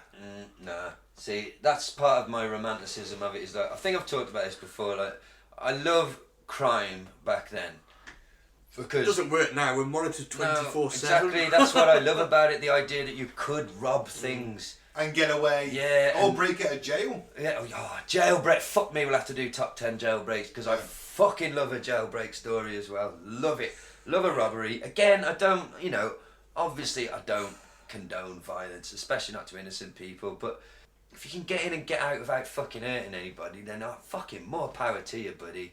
Right? And but we love action movies where loads of people get shot. Doesn't mean we'll go and shoot loads of people, does it? And the thing is, I suppose the modern equivalent now, which is nowhere near as genteel and sophisticated, chap, is the modern version is 2 or 3 lads on mopeds in broad daylight with sledgehammers smash the fucking windows of a jewellery shop in while everyone just starts screaming on the street, "Somebody do something!" And filming it. "Somebody do something!" One bloke sort of walks over and goes, "Oh fucking hell, fuck that, they got hammers, fuck that, not my shop." And then off they fuck and they are never fucking seen again, right? Yeah. But that to me, that's fucking dirty, nasty little scallies. That's not like a group of old fucking geezers, Mike, who fucking seen it all, done it all, and said it one less fucking job. You know what I mean? Bird. You know what I mean? They've on jail time, haven't they? They've paid for their crimes. Like, come on, fuck the man, fight the power, mate. Yeah, but these fuckers would stab you with a piece of toast. Yeah, but they didn't at the robbery. Do you know what I mean? Like, I they did what they had to do to survive, man. I'm genuinely in this capitalist system. I'm genuinely shocked that you. So I thought you'd be the same, sort of have the same. Like, yeah, go on, lads. Fucking take that money from the man. The only people suffering, really, I mean, in all bar one of these. I've said I'm on board with that, it's just the violence. Yeah, I mean, look, the girls in this jewellery shop who got their guns waved at their faces, they might have a bit of PSTD, whatever it's called. PTSD. That's the one.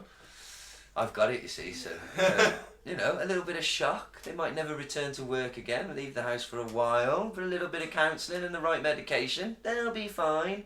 You know. In my post-capitalist communist luxury future, we're not at this, no need for it. They're always. There's even no room for fucking criminal. Nah, I disagree with that. I say no matter how good things are, there'll always be crime. You've always got those bad eggs in society. Because people don't do crime. Well, look, okay.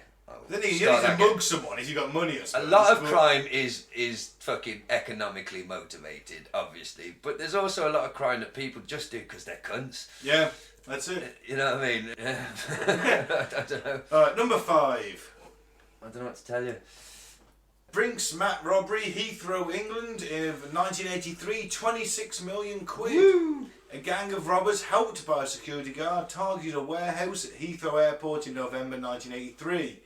Expected to find 3 million in cash. They found 3 tons of gold bullion worth around £26 million and escaped with it. That's a bonus, isn't it? One of the men convicted in connection to the heist was Brian Reader, who later went on to burgle the Hatton Gardens safe deposit company in April 2015, which we came back to. How much money has this guy's fucking stolen? He's still fucking ended up in jail. Well, but imagine that. I could be 3 million and there's fucking 26 million in gold bullion. Yeah, but Mike, the problem is, it's gold bullion. yeah, what you do with it? What do you do with it? How do you get rid of it without creating suspicion? You can't. Melt it down. Yeah, if you've got those facilities. And then make jewellery out of it and sell it. That's a long-term plan. It is a long-term plan. But you want that money there and then, you're a robber. You got gold bullion. That's the issue. I mean, if I'd have broke into that place, you'd have found a bucket of shit. I'd have found a bucket of shit like I usually do when I'm not breaking into something. I didn't break into that tent; it was left open. But that's it. I'd have actually been a little bit, in a way. I mean, you break it, you think I'm gonna get 3 million in cash, you'll be fucking in and out, we're done. And then you see gold bullion, and you're like, well, yeah, this is awesome, and we're gonna take it. But at the back of my mind, I'm thinking, how the fuck are we going to get the value out of this? Well, the same with the cash. Surely the cash is traceable. Well, so they put serial numbers on, don't they? They trace it. True, but no, at the same money time, laundering. Oh no, that's just a high flow of money. But anyway, I suppose if you got a dude who will buy the, I suppose you just got to find a fucking rich dude who'll buy the gold. Here's an interesting. Or what they call Sell on it? the black market. I mean, I'm sure there's a black market for gold. I'm pretty sure it would be melted down into something else. I know you're saying the facilities or whatever, but I'm sure you would find out. Yeah. You know how Make melted down into something bronze else. Gold cow or something. Please worshipping this cow. Look at this here. It's only worth £26 million. Hey, they love cows and gold in India. Yeah. So, what if you offered the Indian government like $1 million golden cow and said 26 of them? I've got 26 of No, them. you don't give all your money. No, I'm going to give all our money away. The head of a giant cow. No, what I say is, we'll give you £1 million gold cow if you let us go and live in your country, no questions asked. Maybe that's a possibility.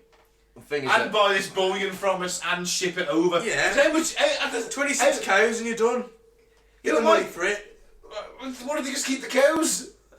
Well, then we're fucked. Well, that's it. Well, that isn't, that's a risk you can take, isn't it? Well, no, it's not. Well, I could be living in a luxury fucking villa in the foothills of the Indian plains or mountains or whatever. I don't know. The next thing I know, I'm living in a fucking slum in Delhi with open sewers. There's a fucking difference, Mike. If you got 26 golden cows. No, I haven't, because the government's taken them. Oh, yeah. You didn't think this through. well, Seems to be a thing with you. You created science, so you're not thinking these plans through. these guys don't fit into my romantic, non-violent. They poured petrol over staff and threatened them with a lit match to get the combination to the to the safe. 2 men were arrested. The gold's never been recovered, and there are several deaths linked to the case. Although it doesn't really go into detail. I don't know if that means people were killed to silence them, or did they kill people during the robbery? I understand the petrol pouring thing. It's quite an intimidating thing to do, isn't it? Even if you've got no intention of lighting that match. Yeah, it's like still also not a good splash thing it. for your skin, your eyes, your... No, I suppose I not. think no. that's going to burn pretty significantly. Oh, here we go. Here we go, boys. Funnily enough, they didn't make a cow. No. Right. But to dispose of the gold, Noy, that's one of the people, melted down the bullion and recast it for sale, mixing in copper coins to disguise the source. However, the sudden movement of large amounts of money through a Bristol bank came to the notice of the Bank of England, which informed the police. You fucking rats! So they almost got away with it. See, melt it down. Yeah, but also, you're trying to get into the bank, aren't you? And that's the issue. You've got to get this That was the money that they obviously made from the sale. No, it was Went the through the large bank. amounts of money coming in all of a sudden. The bank went, hang on. Yeah, that's where they fucked up. Yeah. They must have sold... They never found the gold, so they've obviously sold the... Oh, yeah, sold some of And it was off, yeah. the cash that they then put into the bank, which caused the red flag. I mean, remember the troubles Tony Montana had getting his cash Yeah. in the bank when they were walking in with canvas bags full of money? Yeah. Well, this guy is a cunt because he did his time and the High Court made him responsible for a payment of 27 point something million, which obviously he's not going to pay. But in 1996 he murdered another motorist in a road rage incident. Christ, it wasn't Ronnie Pickering, was it? Do you know I robbed a fucking bank once?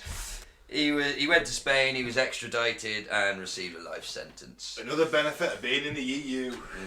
Much of the 3 tons of stolen gold has never been recovered. The other 4 robbers were never convicted. In 1996, about half the gold, the portion which had been smelted, was thought to have found its way back to the legitimate gold market, including the reserves of the true owners. According to the BBC, some have claimed that anyone wearing gold jewellery bought in the UK after 1983 is probably wearing gold from this raid. Wow. Yeah. So, yeah, They did not, what I said then. Melt it into jewellery. yeah, they Half of it anyway, yeah. don't quite fit into my nice, good old boys. Not really, not murderers. Or this guy was. He murdered somebody over road rage. Now I can empathise with that. I have often fantasised of killing other road users. But key is I never have. Oh no, you only kill prostitutes. Yep. Yeah. Before I pay them. Well, obviously. The Well, you ultimate, could just take the money back, I suppose, couldn't you? the ultimate insult. Or you take the money back. And whatever else Well, they've if I earned during the don't day. give it to them in the first place, I don't need to. Yeah, but you take could also it rob back. their bodies. Yeah, I'm not a total cunt. Not an animal. Not an animal. What am I expected to find in the pockets of a street hooker? Crack. Like a fucking used needle. Ew. Oh man, I saw something on the internet and I hope it's not. It makes sense. I was like, fuck, I wish I didn't know that. When you get too much information sometimes.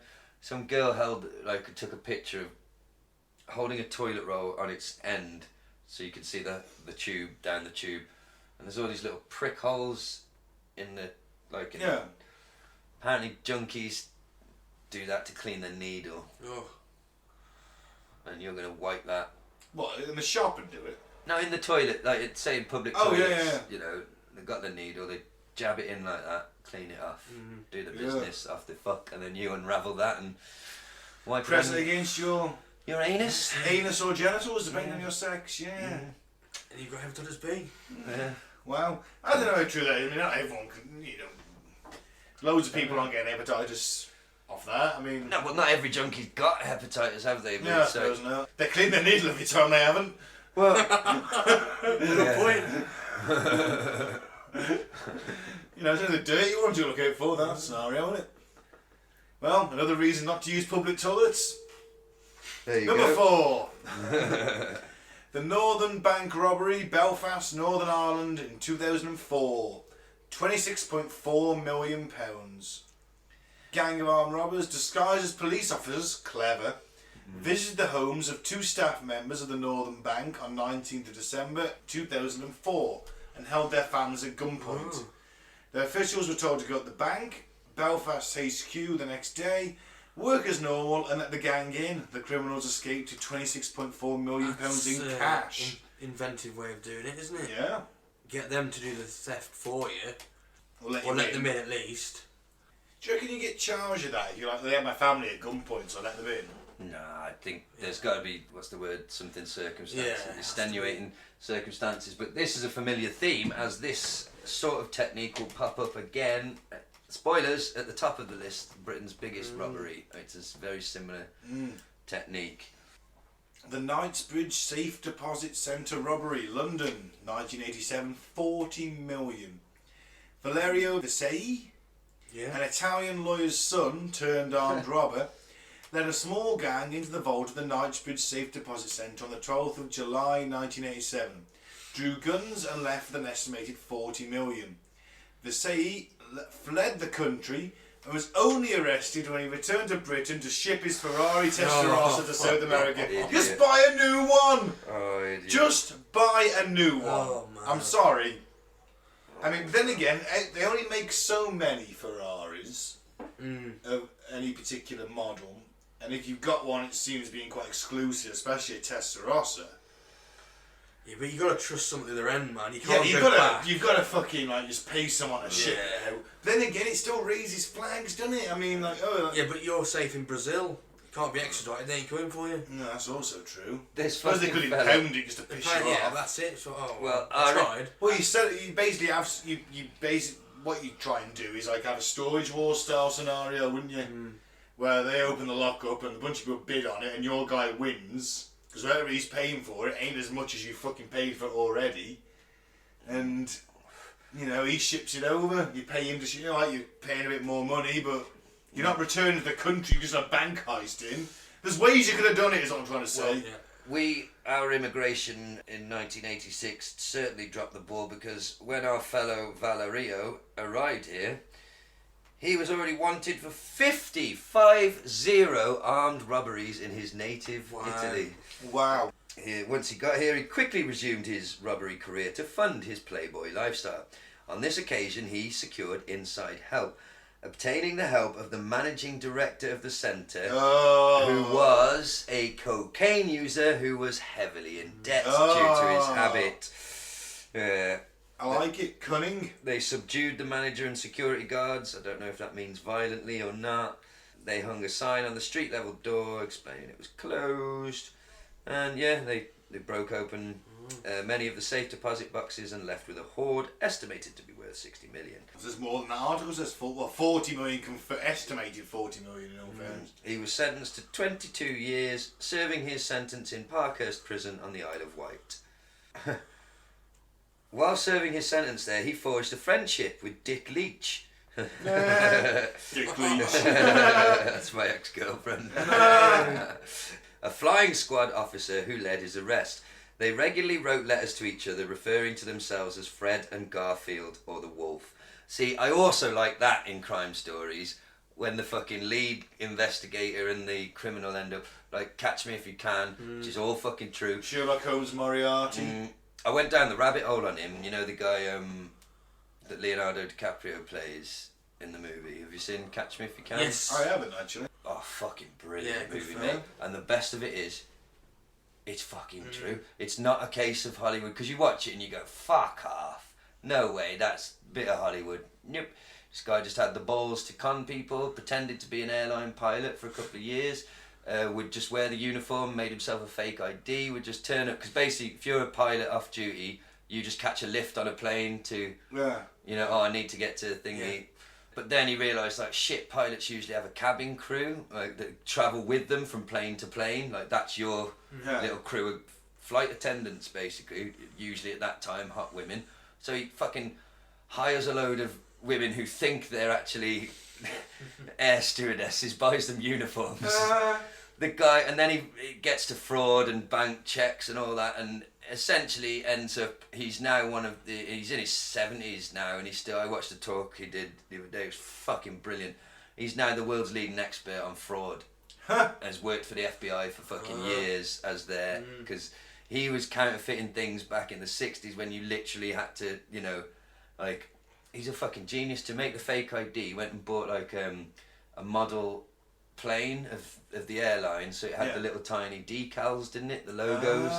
So he had the perfect logo, the right size to place on his thing, and In the movie, he and Tom Tom Hanks' Hanks, yeah. character, they end up becoming close friends, which happened in real life too. But yeah, Frank Abagnale, I think his name is Abagnale or Abagnale. That sounds familiar. I'm aware of the story. I've never seen the film. Yeah, you It's a should good look film. him up on YouTube, man. It's incredible when you realise, like, and I listened to his autobiography as well. And they changed a few little minor details, but and even the bit, like being locked up in was it a French prison or Spanish or French or something, in really shitty conditions.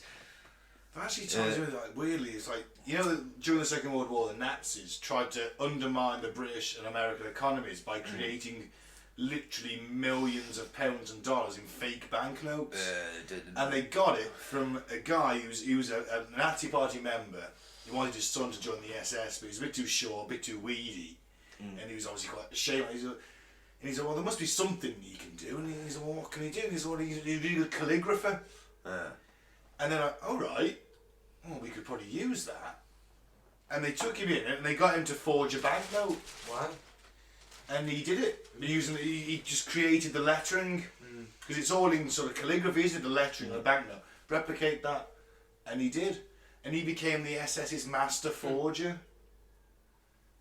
Did all the millions of sterling he did the templates for. It was great. I mean, it was crazy, really. Good plan. Yeah. But it didn't fucking work, did it? No. 2 World Wars and 1 World Cup. See, we've lost horrifically to them most times. They don't even Somebody should consider us a have- rival. They need to add an extra few lines. 2 World Wars, 1 World Cup, but a failing economy. No, because that's us. That's what I mean.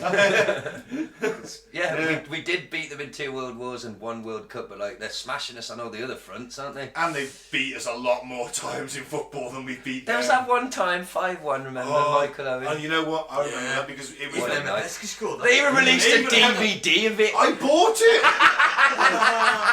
I watched it once and gave it to my friend. When the fuck does one England game get a DVD release? The 1966 We World beat the Cup Germans final. 5-1, we're such sad people. No, the 1966 World Cup final you can buy as a game, and okay. that one, we Yeah. beat Germany 5-1 in Munich. Wasn't it a qualifier Yeah. as well? It mattered, didn't it? It mattered, and it was we basically made the Germans strip away their first team and put the youth in, which sadly didn't go so well for the next 10 years when they pissed over everything. But we made the Germans what they are today. Sadly. We outplayed them so well, and the thing is, it was a beautiful game because we went 1-0 down the first couple of minutes. Yeah. And we were Here we sat go again. in the station in Wellington before the rock night, and he dragged a fucking portable telly out for us to watch it. He didn't have a TV in that bar. It was like a 32-inch one of them ones with the big fucking backs on it as a lift out. Part on a table.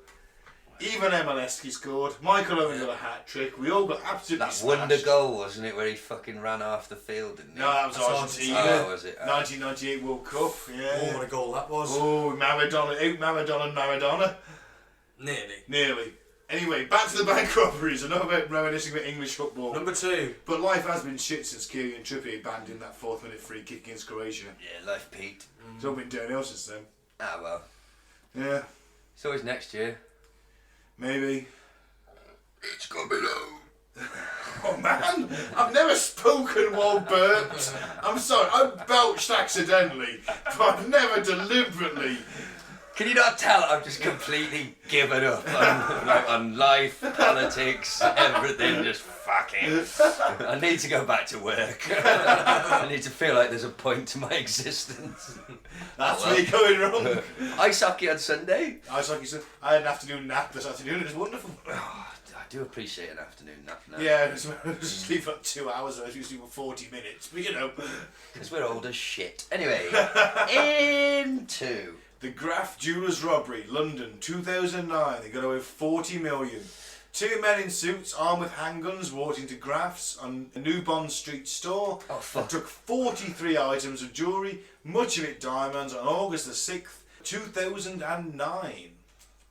Wow. These walk in, brandish some firearms. Get away Fuck with off. So, number 1. This is the beast. The Beast. The Securitas Depot robbery, Tonbridge, Kent. £53.1 million. Woo! This was in 2006. Men posing as police officers kidnapped Colin Dixon, the manager of the Securitas depot in Tonbridge, which handled cash for the Bank of England. On the 21st of February 2006, another band of fake policemen kidnapped Dixon's wife and 8-year-old son. In the early hours of the following morning, all those were taken to the depot at gunpoint, where 14 members of staff were tied up. Less than 2 hours later, the gang left with more than £53 million in cash. So they're gone for the family again of the bank manager. And you know what? Tested. Why not? Seems to work, doesn't it? If you're not going, you're not going to hurt anybody. You know they're going to do it. These ordinary people. They're not superheroes. They're not Bruce Willis in Die Hard. They're not John McClane crawling through the pipes with no shoes and a dirty vest. Some bank manager. Just some bank manager. I've got a very particular set of skills. Yeah. It's used mostly to do with accounting, but Yeah, and hiding fucking dark money in the bank somewhere. yeah, so fuck his 8-year-old It's son. all Yeah, string him up! Yeah, go on, Mike. Hang the little shit. Okay, well that's the pacifist has gone We rogue. broke him. No, you think that's that's proper sort of precision, isn't it? We know they ain't gonna fucking betray us. You got their family. We ain't gonna do nothing. Mr. Blue's not in that fucking part of the operation, is he? He's not dancing around just stuck in the middle with you or slicing the 8-year-old's ear off. He's at the bank raid. He's at the depot raid. Give someone the butt of a shotgun if he has to. That's all his role is. He's the enforcer. He's the goon in that scenario. But 53 million cash. Go on then, Gaz. Did they get away? Where do you apply to be a hired goon? I don't know, but I'm considering it. Well, it does sound a little bit. If you put yourself in the place of this guy's family, it's not great. But on the other hand, you've got to admire the simplicity of it and just having the balls to do it. Essentially, So the manager of the depot, Colin Dixon, was abducted about 6:30 at night on the 21st of February. He was driving his silver Nissan. He was pulled over on the A249 just outside Stockbury by what he thought was an unmarked police vehicle due to the blue lights behind the front grille. A man approached him in a high visibility clothing and a police style hat. The manager proceeded to get into the police imposter's car, thinking that he was a police officer, where he was then handcuffed by others in the vehicle. He was driven out west on the M20 motorway, where he was bound further, transferred into a white van and transported to a farm in Staplehurst, Kent. As this was taking place, the manager's wife and 8-year-old son were being held hostage at their home in Herne Bay after they answered the door to men dressed in police uniforms who falsely informed them that the manager had been involved in a road traffic accident. They were then driven to the farm at which the manager was being held, where he was told at gunpoint that failure to comply could put him and his family in danger. The depot manager, his wife and son were taken to the Securitas depot in Tonbridge at around 1 a.m. in a plain white van at gunpoint, which can't be good for the fucking kid. At the depot, 14 members of staff were bound by robbers armed with handguns, shotguns, a scorpion. Carpool? Not sure, it just says a scorpion. It was spelled S-K. Oh, actually, that's a little small mini sort of submachine gun that Soviet Union's had, a Scorpion. And AK-47s. That would explain the Soviet link then, yeah. The robbery came to an end at about 3:15 in the morning when Mr. Dixon's wife and son and the staff were locked inside the cash cages. One member of staff had a key. She was able to free the others. It was still another half an hour before people who were tied up were released. The Bank of England, to whom the money belonged, were reimbursed $25 million by Securitas AB the same day and assured the public that Securitas would make up any additional loss. So they got half of it back through insurance. So into the aftermath here. So police confirmed on the 23rd of February, so not long after, the police confirmed the arrest of a man aged 29 and a woman aged 31 of suspicion of conspiracy to commit robbery. They were thought to be at least 6 armed robbers involved. On the same day, a 40-year-old woman was arrested at the Portman Building Society branch in Bromley in South London. The woman was moved to a police station in Kent to be questioned by detectives on suspicion of handling stolen goods. According to some news reports, she was dressed as a Salvation Army nurse and apparently tried to deposit $6,000 in bound... Silly bitch. She tried to deposit $6,000, which was bound in tape marked Tunbridge. Oh dear. Which is obviously where... There's always one fucking idiot in That's probably what they were all thinking, innit? Yeah. Who the fuck involved there? They recovered the van. 2 individuals were detained. I can't find it, hang on. See. Okay, here we go. In March 2006, Kent police confirmed that John Fowler, a car dealer and the owner of Elderden Farm, had been charged with conspiracy to rob, so he was in on it too. Yeah, I think they got everyone. And they recovered 11 million of the money. Oh, by 9th of March they'd recovered 20 million of the money from various raids. And what if you didn't put the money in your bank and you stashed it in various places? That's what I would never take it anywhere fucking near any I'd kind put of... so much into a bank every week, maybe like 300-400 quid, to make it look as if I'm getting paid. I'd do everything in cash. I know it's going to make it hard to buy cars and houses and holidays, but... Yeah, but private sales and things like that, you know. You could get round it, I think. I wouldn't put I would it not anywhere. be in this But I wouldn't. I wouldn't be in the country for a start. I'd go to somewhere they don't. But then again, you've got to get all that fucking money out, Mike. Yeah, Well, that's the thing. It's easy. Just hire a boat, a shipping container. You could do that, but they don't X-ray them. I'm sure they would. They do X-ray them. Yeah. just hire some guy to take on a boat to. What if you just? You'd have to have it all in property. You'd have to buy fucking private. You'd have to buy someone's house and rent it back to them. The money. Well, if you go There's abroad, ways of doing it. If you go abroad, there's probably a lot of corruption and stuff, and you probably just. Yeah, but you've got to get the money. cash. You've got to get that amount of cash. Just out on a there. boat. Yeah, but you could hire a boat, but you're still be subject to customs checks.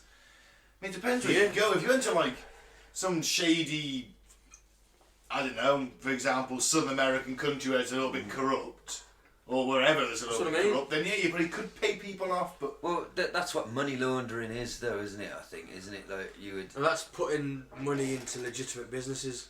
Yeah, to disguise it, though, isn't it? So you'd have like 6 shell companies that don't really make anything, but you're generating profit from it. Yeah, Tony Montana, exactly what he did. Yeah, again, back to Tony. Well, don't rob banks. No. Let's rob a bank. Well, this day and age, I mean, they would have chance, you'd be on CCTV from the minute you left your house. And you've got to remember now, we're all in on the act too. There's another genius thing that the insurance company's done. It does help, definitely for your insurance purposes, having a dashboard camera. It also fucking means that there's a whole other set of millions of fucking cameras that are on you. You got a good point there. You know. Well, where David Bellamy asks. I think Mexican wrestling masks. Ah. If I'm in charge of the gang. The only way to do it is is kidnapping the kids and the families. We can be the Luchador gang. Or Jimmy Savile masks. Vesticular for That'd scare the shit out of the fucking staff. If we're kidnapping So, kids, like, I don't want to Jimmy Savile mask. Robbing a nursery can do so. Robbing a hospital, you know what that sort of thing. Come on, you've got a rubber Jimmy Savile mask. Give me all your dead bodies. No! I just think it'd be a lasting image to leave the bank. Now then, give us your money. Jingle jangle. You will be when you walk out. You will be. Oh, yeah, you see. Also, I think you're going to have a problem getting hold of rubber Jimmy Savile masks. Fuck. I don't know why they call it the funny bone. Because it ain't funny. Bodies are weird, aren't they? Yeah. You can just knock a nerve in a certain place and then, for the listener, I've just twatted my elbow off the microphone and now I'm having like intense pins and needles, like instant pins and needles. Nerves are weird, bodies are weird. It's probably bad circulation and blood pressure. I have incredibly bad circulation, I know I do, because I smoke like a chimney.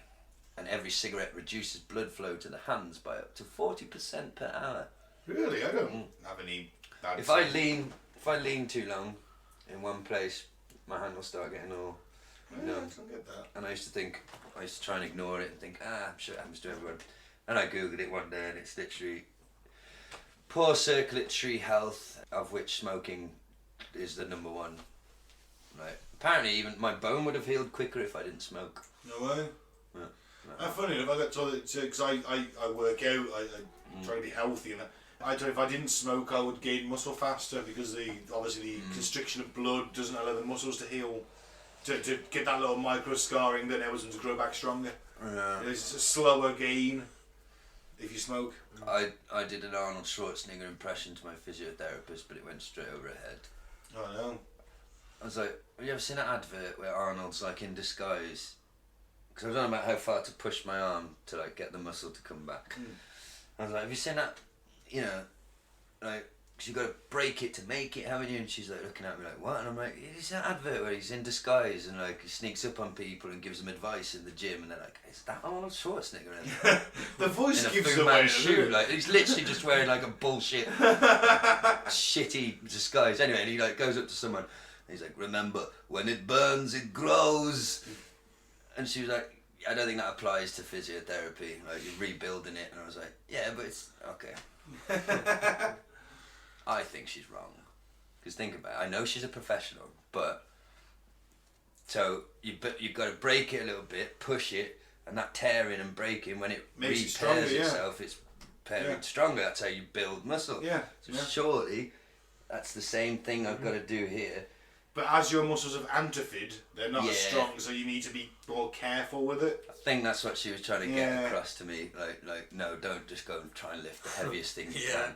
I got this. Oh, my muscles snapped! And isn't it so weird? Like for the listener, I'm showing Ben my arm. I still can't straighten my arm fully. I fractured my elbow, but that's nothing to do with the fracture or the bone. That's literally my tendons and my muscles just have atrophied and I haven't got the full. It's just bodies are weird. Anyway, Anyway, that's Britain's biggest bank heists. Yeah, I love me a bank heist. Yeah, I like the romanticism of it. Not all of it. I mean, some of them people got hurt. Not so fond of that. But I'd be down to kidnap a family and rob the depot. Because I know no one's getting hurt. That's the thing. No one gets hurt. No one fires a random shot. The guns probably aren't even. I wouldn't even have your guns loaded. No, because it's just for show. Why am I involved in your kidnapping? Well, I used to assume you were in on it. Why did you broadcast it live on air? Well, it's easier systems. You're good at kids, so you can coerce the children easily. And the thing is, You got a picture for this task, Mike. Coerce the children. She's a cosh him on the head. Well, in school. the 8-year-old. Sacked. No, I didn't get sacked. The 8-year-old with a gun in his face. You just give him a copy of the Beano. Yeah. Here's a chocolate bar. Listen, as long as your dad doesn't try and be a fucking hero, everything's going to be fine. But if he fucks up, I'm going to shoot your mum in the face. But you could be Batman one day. Yeah, look at it that way. Anyway, read your Beano, shut the fuck up, stop crying, stop snivelling, just fuck. Oh, Will you just fucking shut the kid up or he's fucking dead, I'll tell you what. Oh, imagine it, just fucking hell. Trying to do a robbery. No, you take them away, take the kid away from the parents, put them with one of the women who's there, like, No, but they were all in the van. and they were like, oh yeah. stove its head in. It's Wow, the pacifist just went fucking dark there, didn't he? Could you use a kid to rob a bank for you? No, they had on the firearm half the time. Unless you Gotta be say, a way, then unless little- you give them a notepad that says like, I'm doing this because I'm told to. There's some men outside with guns. Suicide Give vest. me your money. No, they tried that, Gaz. You're not a real one. Well, We're not putting suicide vests on kids. no, A not even convincing fake looking ones. one. Isn't not that- even fake ones. Isn't No, that I'm a not good doing way it. to do a bank robbery though? No, because the first thing any police officer or certainly person who is trained to deal with a suicide bomber does is immediately just put as many rounds as they can into the suicide That's bomber the beauty so they of it. can't push the They're not going to button. shoot a 6-year-old, a little cute They 6-year-old. will shoot a 6-year-old. Nah, not Yeah, they will. Hopefully the robbery's done by then anyway. They will, guys, because they've got We'll a have fake scores- suicide vest on. Scores of murdered kids on our hands. Yeah, No, we'll try it once, and if the kid gets shot, I'm not going to fucking... You know what I mean? I'm not a fucking idiot, Mike. I think like a tribe of about 50 kids with suicide. No, I was just thinking kids are little and malleable, and they can get in little spaces and gaps. Couldn't you? We could just use the kids to roll the bank rather than put them in a fake suicide vest. That's what I was getting at first, but then the 50 suicide kids vest... in suicide vests robbing 50 banks. Why? Just to try and set the world record? Why is it 50? If you're going to do it, you might as well do it properly. Yeah, I think they're missing a trick there. I think you could certainly raise a kid from birth to be like a... Yeah, that's a long-term plan then. Well, you know, that's effectively terrorist brainwashing. No, it's Because they're going to go, brainwashing. hey, press the button, but then they press the button. No, look, I'm not doing the suicide vest one. I realise but they that's a press the bad button idea. and nothing happens and they just get shot. I was just thinking more climb through that gap and steal that geezer's keys. Well, you've seen Oliver Twist, surely. There's Fagin and his little bunch of cotton Do you know what? I pickpockets. know of it and I know the songs, but I've never actually watched it. No, neither have I. I'm just aware of the fact that Fagin's got a bunch of cotton Yeah, an army of pickpockets. pickpockets. A pick a pocket or two. That's it, yeah. I set off a suicide vest or two. But if you give me the money, I won't press the button. Now, if you get a group of children do a song and dance routine to Muslim that... children. No, just any children. Oh, Because remember, you know Britain's Got Talent and they have I'm the not a same... monster. Mike, we're not racially profiling him. Alright, the 6-year-old's got a vest on. No, they haven't got vests on, right? Right. They're in, like, they do a dance routine in the bank, and when everyone's distracted by that, because everyone loves a children's dance routine, Britain's Got Talent. Look at that show. There's always a fucking children's dance routine on that. It always gets really far. We'll get the kids in, do the dance routine, we'll go around the back, take the fucking money in the till and do one. Yeah. Okay, suicide vest. Alright. And the note says, there's a man outside. This is a remotely controlled Right. suicide vest. It also... It's also not real though. It's also fitted... Well, it's also fitted with an equilibrium meter. And if anyone fucking pushes me over, shoots me, anything like that, boom. So, what the man in the van out there says is, you fill this fucking bag, and off we go. I think that would work. Maybe. And then if they go, and if they're like, fuck it, you're bluffing, because you've got all radio link up and that, then you set off a firework. And then leg it, and just leave everyone covered in shit. What about a shit bomb? Full circle. I think that concludes it. Come on. A toolbox full of shit, right? Toolbox full of shit. That's how we're going to run. What about if we just rob the bank with a toolbox full of shit and say, look, we open it up, clink clink, open the toolbox up, Bang! On the counter, go, look, Shit tell you what, over the safety line, right, give us your money, or we'll end the shit bomb off. Or you just let the shit bum off. And then while everyone's massively distracted by all this human feces in their eyes, a flash you just shit. unclip the keys. You know what I mean? You've got goggles on, obviously. Yeah. Oh, my eyes, Unless the you're some goggles kind do of nothing. Yeah, that's it. You throw in a shit bomb, that disorientates everyone long enough, distracts them, where you just go in, walk behind the counter, get the key. No one's going Go to in, take the money, want to be stroll back in hero, again. covered in shit. Also, though, you have got to worry with the CCTV, so that's where the Jimmy Savile masks come in. Exactly. Well, you put a Jimmy Savile mask on the 6-year-old You in a put a Jimmy, suicide vest. no, you put a Jimmy Savile mask on everybody. Oh, in there? Yeah. Oh, like in V. Yeah, you walk in there. And then we all escape. We'll just use V masks, it's easier. We'll just put V masks on everybody, because that's just an elastic band and a fucking face thing rather than a full rubber hood. It'll be cheaper. Right? Got to think of overheads. The overheads, exactly. Right? And then we just go, okay, everyone's V, let's take the money, get the fuck out of here. Off we go. Well, if anyone wants to lend us their child... No, we're not putting anything on any vests on a child anymore. We've just come up with this plan about the V masks and the shit bomb. It's fine. Oh, yeah. I just really want to put a suicide vest on a kid. I just think it's funny. Oh. I know there's people out there who'll be able to tell me it's really not very funny because they do that. I know they do. But they don't use it to rob banks. They just blow up markets and stuff. Which is a cunt move. Are we assuming it's a fake suicide vest? Can we get off the suicide? But robbing a bank is using Gaz, putting them to at work. least say it's a fake suicide vest, not a real one. No, because then you need the. Nobody knows. You know what? Let's this. just move on from this entire Right, topic. That's bank robbery. Right, bank robbery. Britain's top 10 bank heists. Well, at least I didn't go full Alex this week. That's true. Let's finish on some weird news and Fuck fun. Greta Thunberg. She should be in a suicide vest. I'm not buying a potential Nobel Peace Prize winner in a suicide vest, Gaz. How dare you? Because she's going to say to you that you took away her childhood. Right, piss How break. dare you? We are watching you. Piss break. fuck off. Before you start getting No. into it. No. Yes. I'm off. You're being censored. Let's get the boys' views on this week's weird news. Okay, so let's finish with some weird news and full Alex. So what we got first? Man flips car 5 times, almost dies after deciding to let Jesus take the wheel. What a prick. After letting Jesus take the wheel, a man from Tennessee flips his car multiple times and nearly dies. To those of you who may be looking to the Lord to help them make decisions, you might want to check what happened to a 33-year-old, or same age as Jesus, Chad, England. Chad. What a name. Believers can often be heard saying they let Jesus guide them down the right path.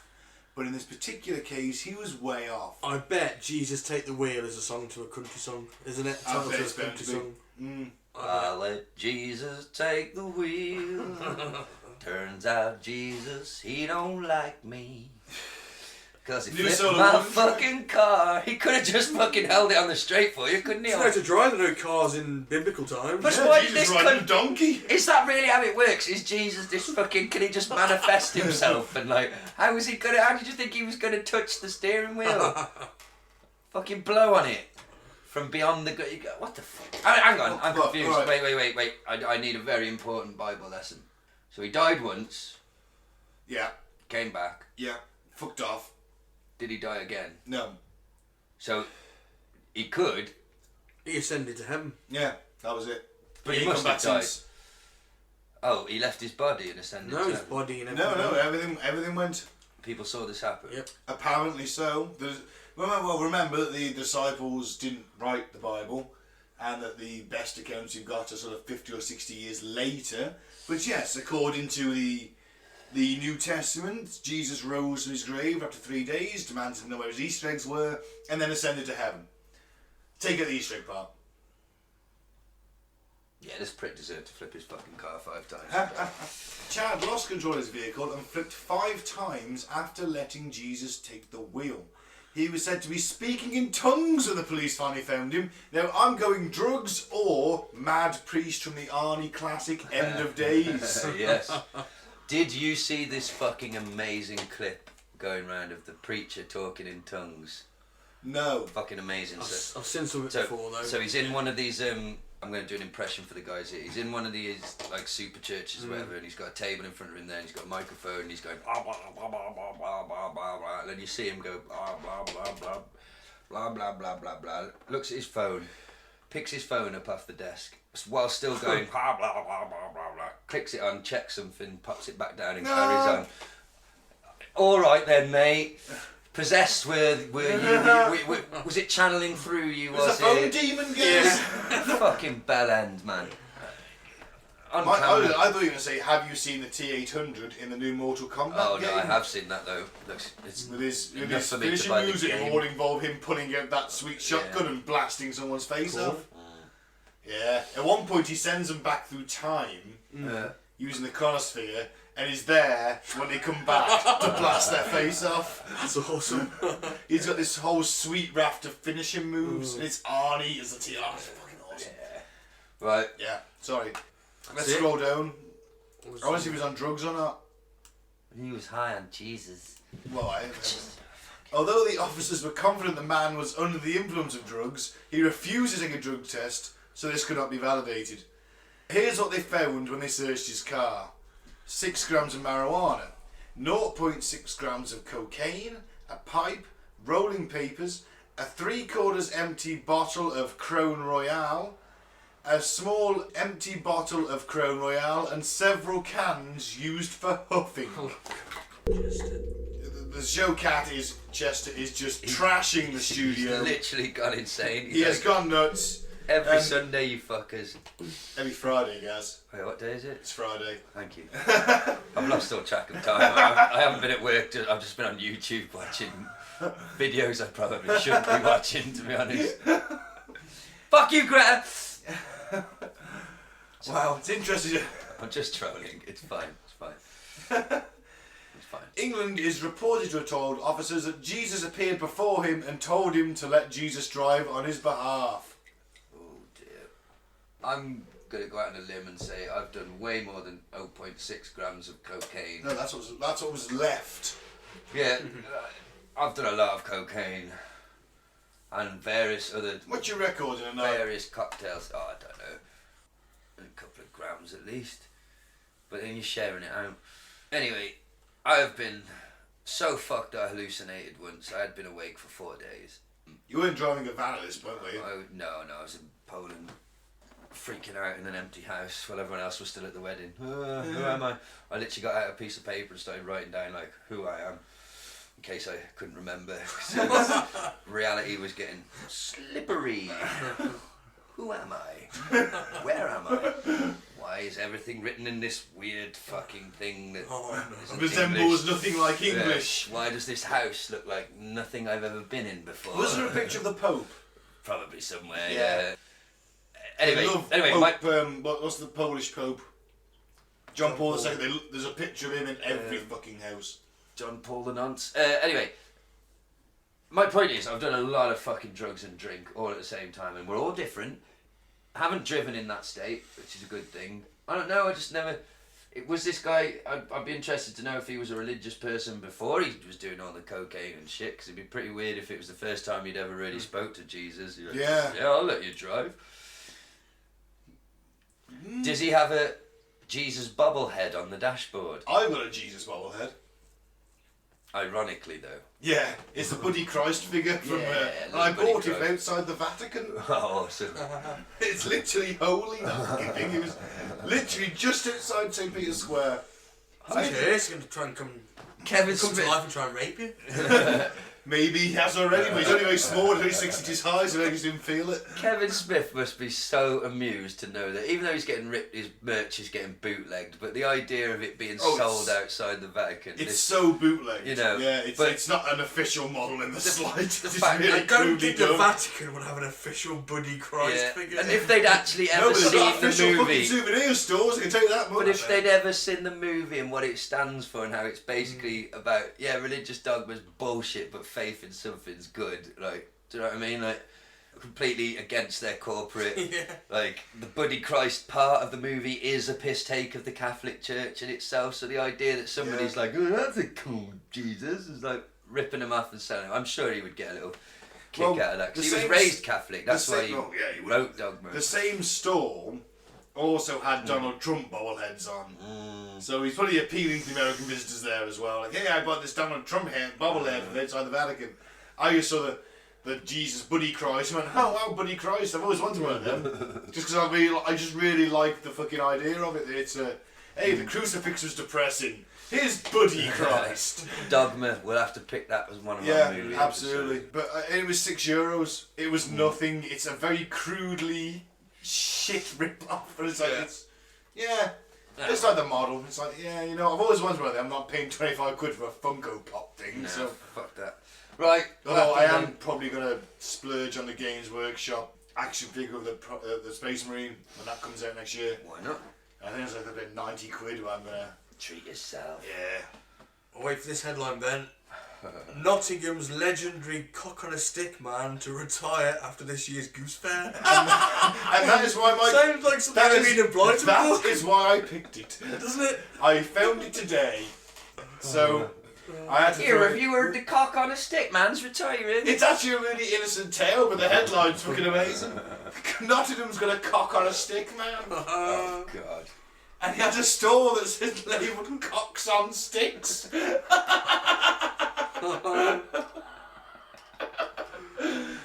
There's been many a snigger and double entendre made about the Nottingham's famous Goose Fair cock on a stick. But after this year's fun-filled spectacular of thrilling rides, hook-a-duck and mushy peas, the fair's oldest tradition will be consigned to history. Stallholder Ray Brooks, who is fast approaching 89, has decided to call it a day after nearly 70 years of raising a smile at the annual event with a cheeky novelty. Yeah, it's a really innocent tale, but the headline alone. With no one to carry on the tradition started by his grandfather in the 19th century, the iconic bird will become extinct. It's a toffee chicken on a stick. Oh, have you got no grandkids, Ray, because you spent your life selling cocks on sticks? You know, no one wanted to fucking marry the cock on stick man, did they?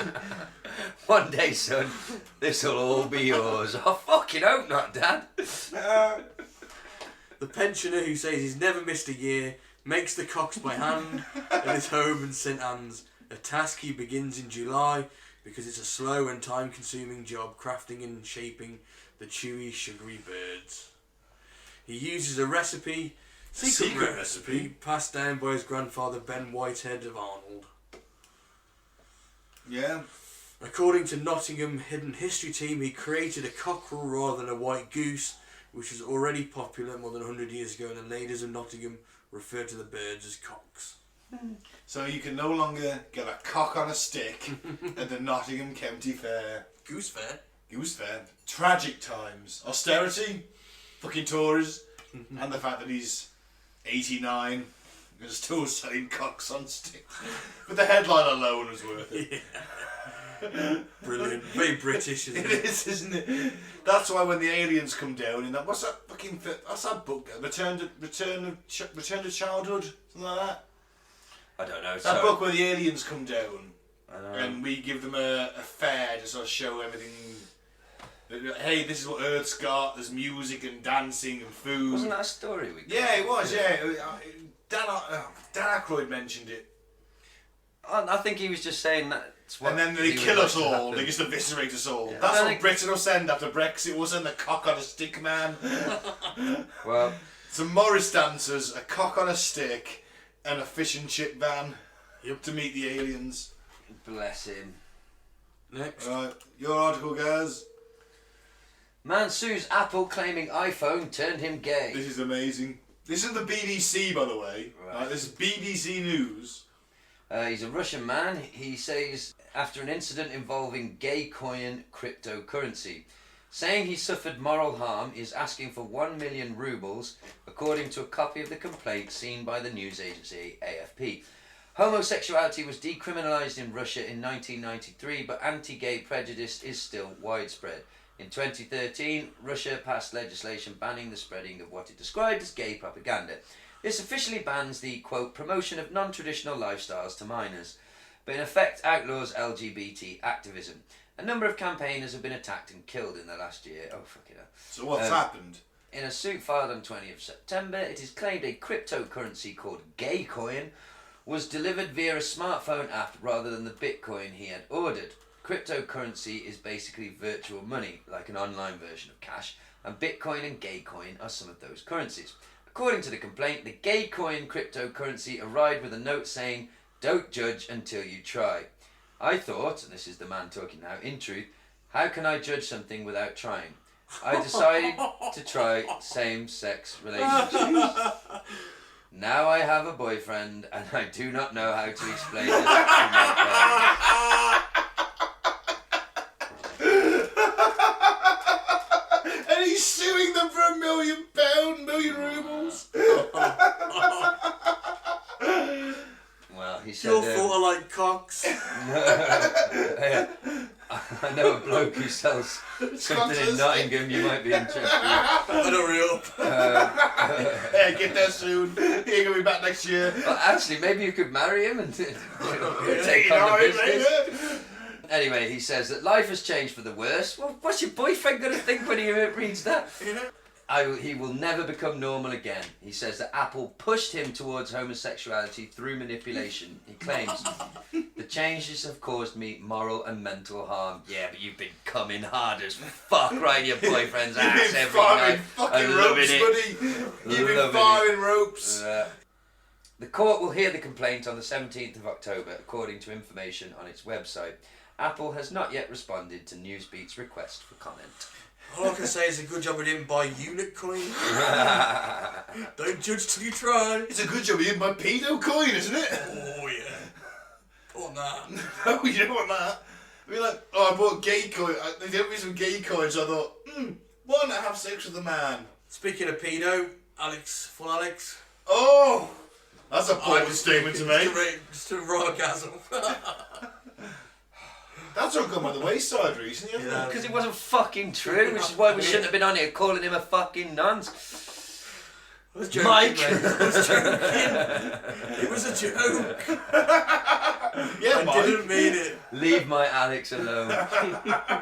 Cash is slowly morphing into Alex Jones. We've been doing this podcast for over 2 years. I love it. There are 100 episodes, and Gaz is slowly morphing into Alex Jones as we go on.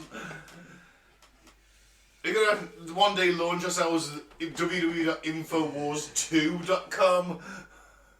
Yes. Gaz will just rant at the camera for 90 minutes a day. Do you remember that there was a time when, and I'd still like to do this experiment, I think it's quite a clever idea. I wanted to call the podcast Alex Jones Ate My Hamster. Yes, yeah. Or something along those lines. Because legally you're protected, but my thinking was you'd come up in the same searches of anyone searching for Alex Jones, wouldn't you? Yeah. Or you could even, anyone else with a famous... But then they would just leave us loads of shitty reviews because that's what they're expecting. Yeah, but we'd have listeners. Yes, we do. I tell you what, listeners, let's put it to a vote. Or Or stay as cut to the bull in the post-truth apocalypse, or Alex Jones Ate My Hamster. Well, or it doesn't have to just be Alex Jones. I was thinking because we do a conspiracy podcast, it would maybe be a clever thing to do to, like the most famous podcast, Joe Rogan. Somehow get Joe Rogan into the title of your podcast title. It's going to piss him off though, isn't it? Yeah. And Alex would And definitely all his sue us. millions of viewers. Yeah. And he'd probably But sue you us. come up in search engines. But he'd also sue us for use of his name. No, I think you're legally protected. Because you could call it... Let's just call himself Rogan Joe. You could call it the Joe Rogan Review Show. Literally review Joe Rogan episodes. It's true, actually, you probably could. But I think you'd get traffic. Anyway, it's just a silly idea. It'd be worth an experiment one day to see if you could put a celebrity's name in the title of your podcast to see if you can legally get around it. You try it, listener. Call it Tom Hanks Touches Kids. No, because apparently that... Yeah, do you remember we did QAnon? Club the Jimmy Savile Happy Hour.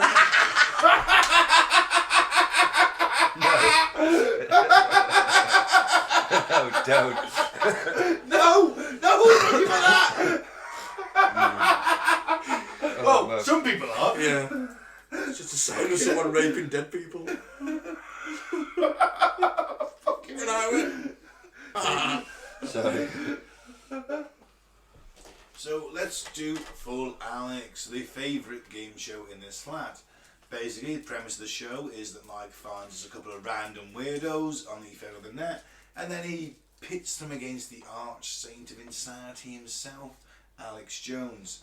Because remember, it's alright to go a little bit Alex, it's alright to go quarter Alex, half Alex, 3/4 Alex on a train or a podcast, Yes. but never go full Alex. Were you trying to get crazy with this, eh? Don't you know I'm loco?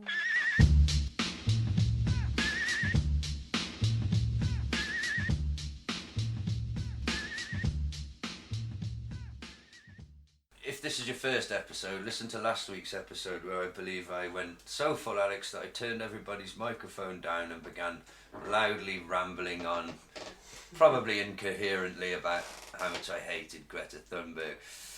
So, case in point, never go full Alex. It did go pretty full Alex, it was impressive. Yep. Yeah. Well, I wanted It's Leona on to the, get a real taste of, you know. The real you. Yeah. This is what I'm really like when I'm not in your chains. No, it was a joke. Lovely chains. There's But I'm such being a nice responsible chains. family man, this is what I do. I slate 16-year-olds. And now you're in the Paul Alex Hall of Fame. Woo! Oh, you're not playing me, are you, this week? Who's this cunt? Right. I'm backing to win. Me too. Oh, hashtag me too. Hashtag me too. Oh, Jim Backer. Oh, God. Oh, hang on. Jim Backett says the left is under massive demon possession. Well, Oh, maybe. he's got a point. I'm joking. Your book answers the questions I've been asking and about, here's the title, How to Keep Your Head on Straight in a World Gone Crazy. Yes. And I want to tell you people today, America has gone crazy. Yes, it has. And Rick, I don't know if you agree It's with the me or same, not. Mom. I believe much of politics today, especially those that have gone out on an extreme, and I'll say left, they're way left, I believe there is a massive demon possession in the political realm today. Am I wrong? I believe it's like hell found a voice. Yes. Say that. Hell found a voice. Yes. And hell is speaking through the political system today and through the media. Yes. It is amazing. It really what's is. happening through the media. It's just wicked. It what's is. taking It place. is. It's demonic. It should not be permitted. It just should be. You know, I think about Jesus. Jesus told the demons to shut up. Yes, it And I thought, we need to take authority over all these voices and just command them to be still. Amen. Yes. So, just to clarify, his answer to the problem is that just tell the left to shut up, Yeah. be apparently quiet. So, I yeah. don't think that's how it works, you prick. That's why they have a two-party system. You fucking listen to them, and you fucking have your little... Well, you know, No, because they don't believe. Because it's time to stop calling the American right, Christian alt-right. It's time to stop calling them what they are, and that is the American Taliban. Yeah. They are the American Taliban. But There they're is no religious other fanatics. Yeah, they're religious fanatics. They don't have the sway yet, but if Trump gets impeached and Mike Pence doesn't, along with him, there's every chance Pence is going to be in charge, which I think was their plan all along. They knew that Trump couldn't hold it together long enough to fucking do his terms. But notice how they literally demonise the left and say they're run by demons. They've been possessed by demons. But it's a bit Therefore, they shouldn't have a voice. it's a bit like the left saying they're all Nazis, therefore Yeah. they shouldn't have a voice. Exactly. It's exactly the But same a lot of thing. the time they are, though. That's a percentage of them. Coach Davies, He's what? Coach Dave would have been in the SS, let's face it. He was he was Holocaust denying the other week. Jim Backer's in there for a start because he's like, well, you don't get a say. You don't believe what I believe, so you don't get a say. Yeah, but they're both sides are saying the same thing essentially, aren't they? That's why I don't agree with Antifa. Oh, fuck Antifa. Did you see that video of him with the granny and the walker? No. No, I didn't see They're that. so misguided.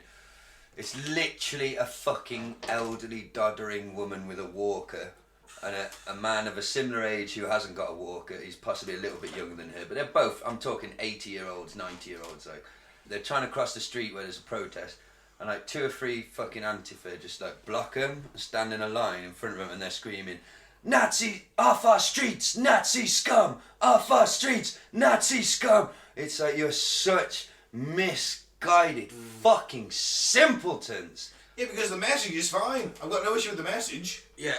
They can stand there and shout it till they're Fucking misguided pricks, man. She's a They've got Nazi. a right to is say she? that. They got. I'm not about attacking the old woman. That's disgraceful. Yeah, they got a right to say it. They've also got a But right for me. if there are alt right, marches, Doesn't and they're mean allowed to. Nazi. No, it doesn't. You're right. No. At all. Doesn't Well, even no, mean they could be far just trying right. But they've got a right to say what they want to say. That's what I'm trying to say. But they've got no But then right. that works the other way, doesn't it? This is where they talk about the freedom of speech issue. Yeah, unless it's hate crime. This is why I cannot take them Of seriously. course they've got to have a voice. they're You can't absolute deny them. I think I can argue against their voice. That's what they're saying, piss weasels, man.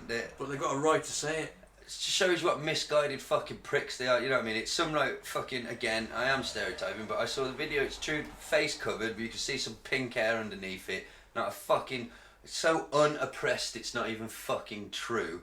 Screaming at a 90-year-old with a walker, Nazi scum off our street. So, A, that tells me she's utterly confused about what a Nazi is. She doesn't know who she's protesting against or why. You know what I mean? They're But she's manipulated. trotting about behind the fucking thing. What's it got to do with her? She's not involved in it, so she shouldn't have been asked her in the first place. That's what I'm saying, yeah. Yeah. Yeah. So the Antifa...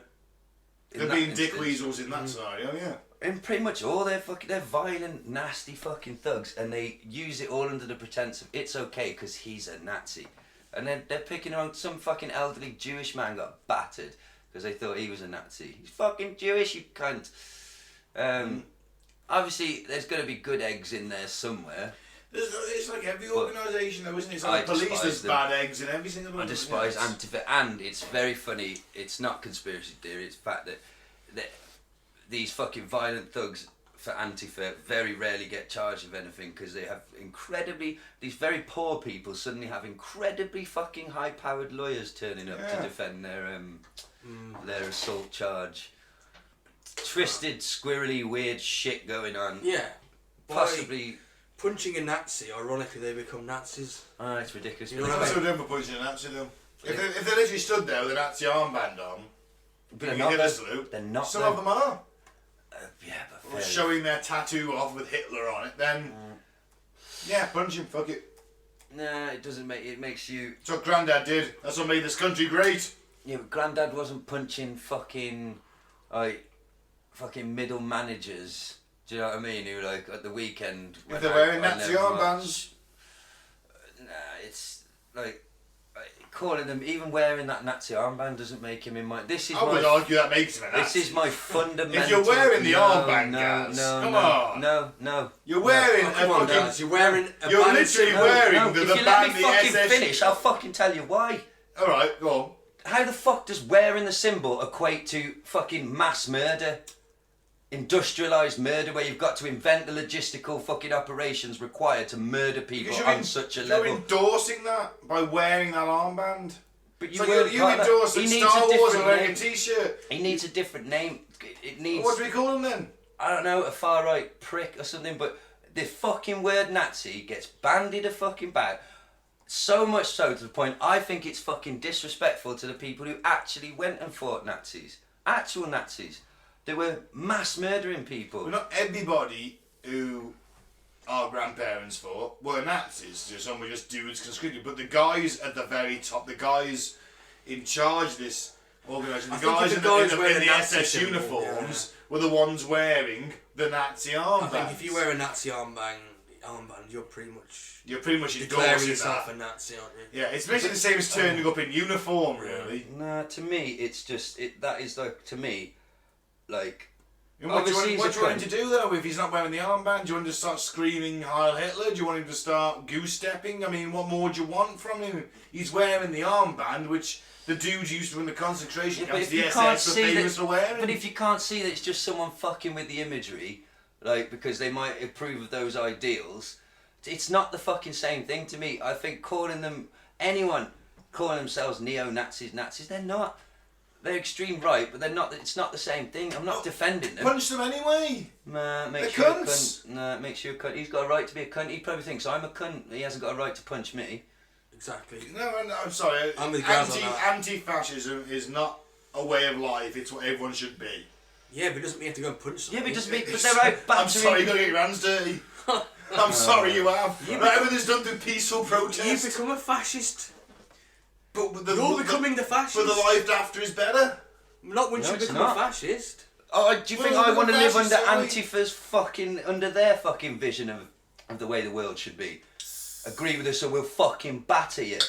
All right then. It's better than Mr. getting taken Deputy. onto a camp. Oh, that's so fucking hyperbolic. So is saying that everyone who doesn't live under Antifa's rules is going to, don't agree with us, so we're batty. That's exactly the same thing. Some little prick in a Nazi fucking uniform at some protest. Gets battered. Good. Good. No. It's not I'm with no. you guys on that. No violence, mate. What happens if... Have you ever just been battered randomly for no reason? Yeah, I have, yeah. It's not very nice, is No, it? it isn't. But I wasn't wearing a Nazi uniform. I wasn't encouraging it. I wasn't encouraging that reaction.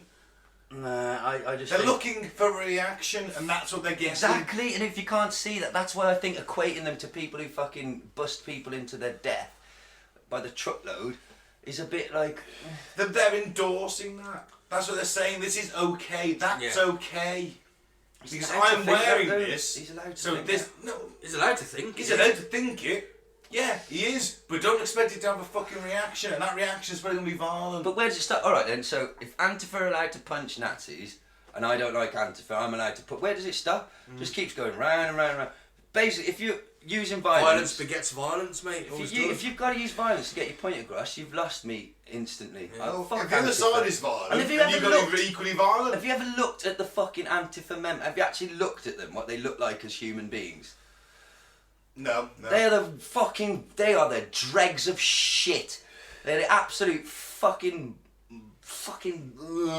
just fucking mongoloids. Should we move on? Yeah, we better add. This could go all night. Fuck them. Next up, Josh Bernstein says Dem leaders should be tortured for launching the impeachment inquiry. Okay, this is the Josh Bernstein show, and he looks like... You? He looks nothing like me. He looks like... He's a white shaved-headed man. Yeah, He so looks a lot therefore, like you. he looks like me. course he does. Fantastic. I was going to say, he looks like the Red Skull, but white. The White Skull. Which I look nothing like. I have classical features. I'm a handsome man. Very Teutonic. Yes! Blue eyes, blonde shaved head. So what this maniac has to say? Yes. Please These do. people are the lowest forms of life on earth. They are lower than pond scum. They are the most disgusting, vile pieces of jackrabbit crap you could possibly imagine. I want to keep this PG, folks.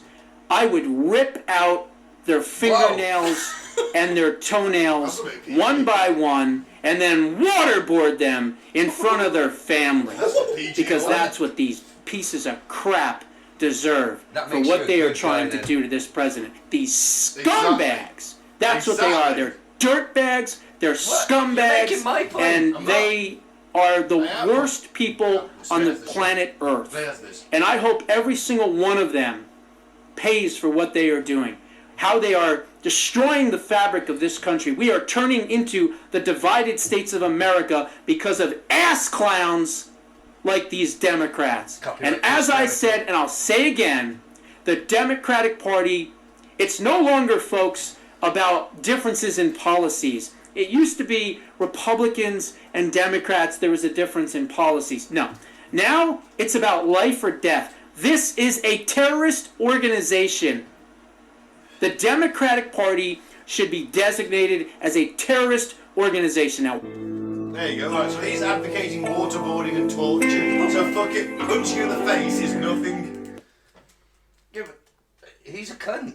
Yeah, well, so are all these other people. No, but that's what my point. That's why I said to him. Oh, Alright, the 80-year-old woman crossing the street isn't, but don't punch her in the face. He deserves to be punched in the face. no, he doesn't. Of course he does. He's a prick. Yeah, but just Alright, yeah, he's got freedom of speech. Yeah, but what he's saying is detrimental to the right, not the right way of thinking, but a proper way of thinking. Saying that this, I don't agree with this organisation, therefore they're terrorists and should be waterboarded, and you want me punching one in the face? I think punching him in the face is entirely justified. great. I don't. I'm not going to lock him up in a camp. I'm not going to waterboard him. I'm going to torture his family. I'm just going to punch him in the face. Because he's a prick. Yeah, but you're not though. Well, You're not like that. Maybe So- I am. Who's you know? No. Well, next time we go out on the piss, if somebody starts beating the shit out of you, I'm just gonna stand back and say, "It's what Ben wanted. This is how he thinks discussions should go." No, I'm not saying that. I no. don't think you're winning this one, Ben. No, look, I'm sorry. I do a lot of fucking where I just say things to try and be funny and all that, but I genuinely despise Antifa as an org. They're a fucking terrorist organisation. They're not a terrorist Yes, they organisation. fucking well are. They fucking well are, mate. No more than the other They terrorise fuckers. people, don't they? No, yeah, but no more than the other fuckers who are doing it the other way. What's the better way? Who are they Life. fighting against? Fascism or not fascism? Obviously not fascism. Well, there you go. Boom. No. Yes. There you go. Of course it is. Can't you say Can't you see the irony of the way you're trying to Yeah. bring in non-fascism is through violent fucking... Because the only way these people, the only language Oh. these people talk is violence. Oh, no, it's you're not going to out-violence No, it's a not. fucking fascist? Well, No, when and they eventually Antifa are going to get too big for their boots and the military's going to come in and it's going to be fucking hilarious. Well, that depends who gets in next election, doesn't it? I did think it was a cunt move, but I did find it hilarious. It was somewhere in Boston, I think, where it was an Antifa protest. It was something like 100 police bikes. It must have been at least. Well, maybe I'm exaggerating. It was a fuck ton of police cycles, all just moved up in unison in front of the protest, and all just fired up their sirens at the same time, which just created like violent noise. You could see the protesters like literally like, fuck, like, yeah. And then all the cops are just sat there with their ear protectors in and everything, like hundreds of them, and they just kept moving up bit by bit. You could slowly see people trying so hard to like, fuck you, fuck the police, and they're literally fingers in the cops' faces like, fuck yeah. Police are just ignoring them, and like slowly but surely people just start like fucking wandering off in droves because they're fucking. It's a pretty Judge Dredd move, I thought. It's a great fucking move. It's a great way to end a potentially nasty protest, isn't it? Fuck Nazis. Fuck far right people. Obviously, I don't need to fucking. It doesn't need to be stated. But the fact is, when the other side to me are just as. I don't fucking agree with Antifa at all. At all. I think you want to make an omelette, you got to make some eggs. Let's move on, we're going around in circles here. Heads. Alex Heads Jones next. He's talking about Boy Scouts and being a man. And surprises. Alright, I dread to think what the surprise is going to be as a Boy Scout in a camp, but okay. He aligns himself with the truth, and it's time for you to choose a side. You're listening to Alex Jones. God gave us love, God gave us the earth, God gave us our emotions, all these wonderful things that evil tries to control and exploit. Remember that. Type in, there it is, shrimp on Prozac commit suicide. You cannot make this up. The toll-free number to join us, we'll take a few calls on the gun grab. Why do you think the Democrats are out in the open admitting they want to take the guns? Trying to trigger a civil war. What do you think about that? What do you think they're going to pull next? They're obviously super desperate. 877-789-ALEX. 877-789-2539. 877-789-ALEX. I'll have time to take 5, 6, 7 calls in the next segments. I just want to focus in on that. But it doesn't matter what government you've got, what institution you've got, what system you've got. It's a fight between good and evil. It doesn't matter if it's the Protestant church or the Catholic church. It doesn't matter whether it's the Boy Scouts of America or a high school or a junior high or an elementary or the Girl Scouts. Evil is taking it all over. I mean, I remember 3 years ago, they had the Boy Scout Jamboree, and they said they handed out 10,000 condoms to children as young as 7 years old and said, it's normal, go in the tent and have men have sex with them. And kids got HIV, they got hepatitis, and now the Boy Scouts is going bankrupt. Another institution destroyed. They destroy everything. It's a pedophile cult, and once they've abused a child, the child will then be part of the cult in many cases. About half the time, because they think that's normal. They think sex with children is what men do. And think how arrested it is. You look at these pedophiles, how sick and weak and gross they are, because they never learned to go out and get a woman. They never learned to go out and get in a fist fight because the other guy wanted the girl. Normal mammal behavior. All of that's being extincted. And all I can say is, thank God I was alive and young still when the police just took a blind eye to us when we were 14, 15, beating the living hell out of each other. And I got to still live to be a man and activate all my instincts.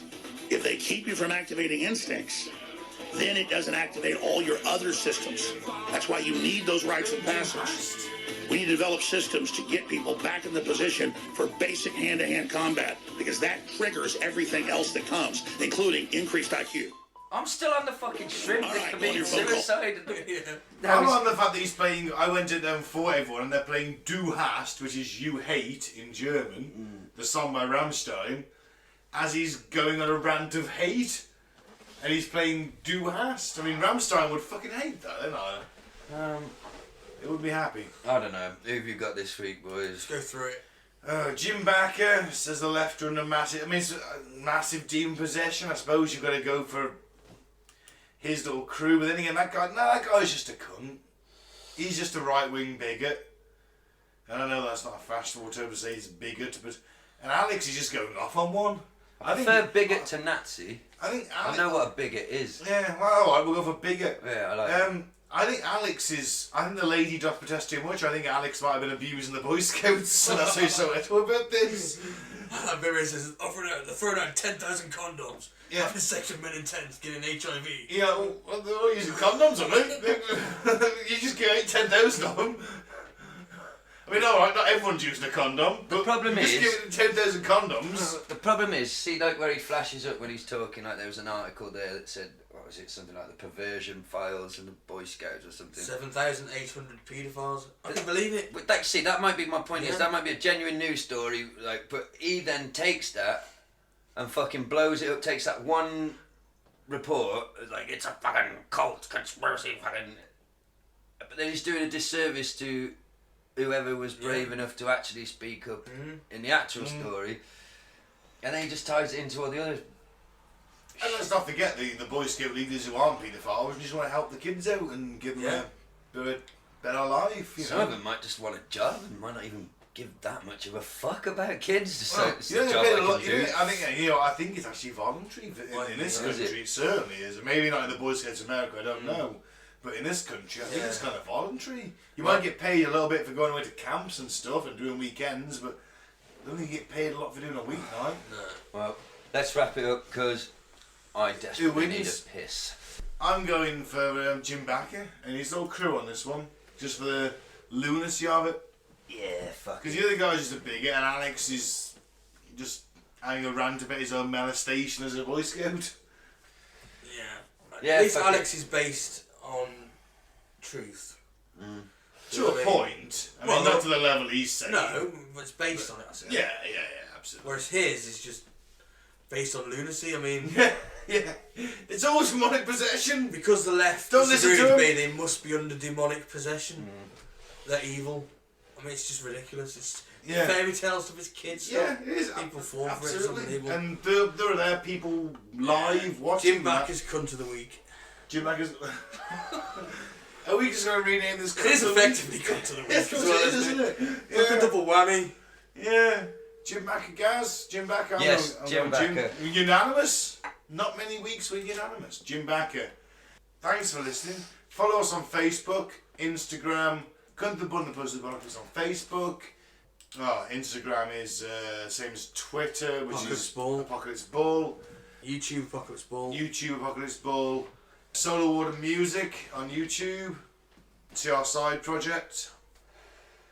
Thanks for listening. I've been Ben. I'm going to say don't drink the Flavour Aid and don't join a cult.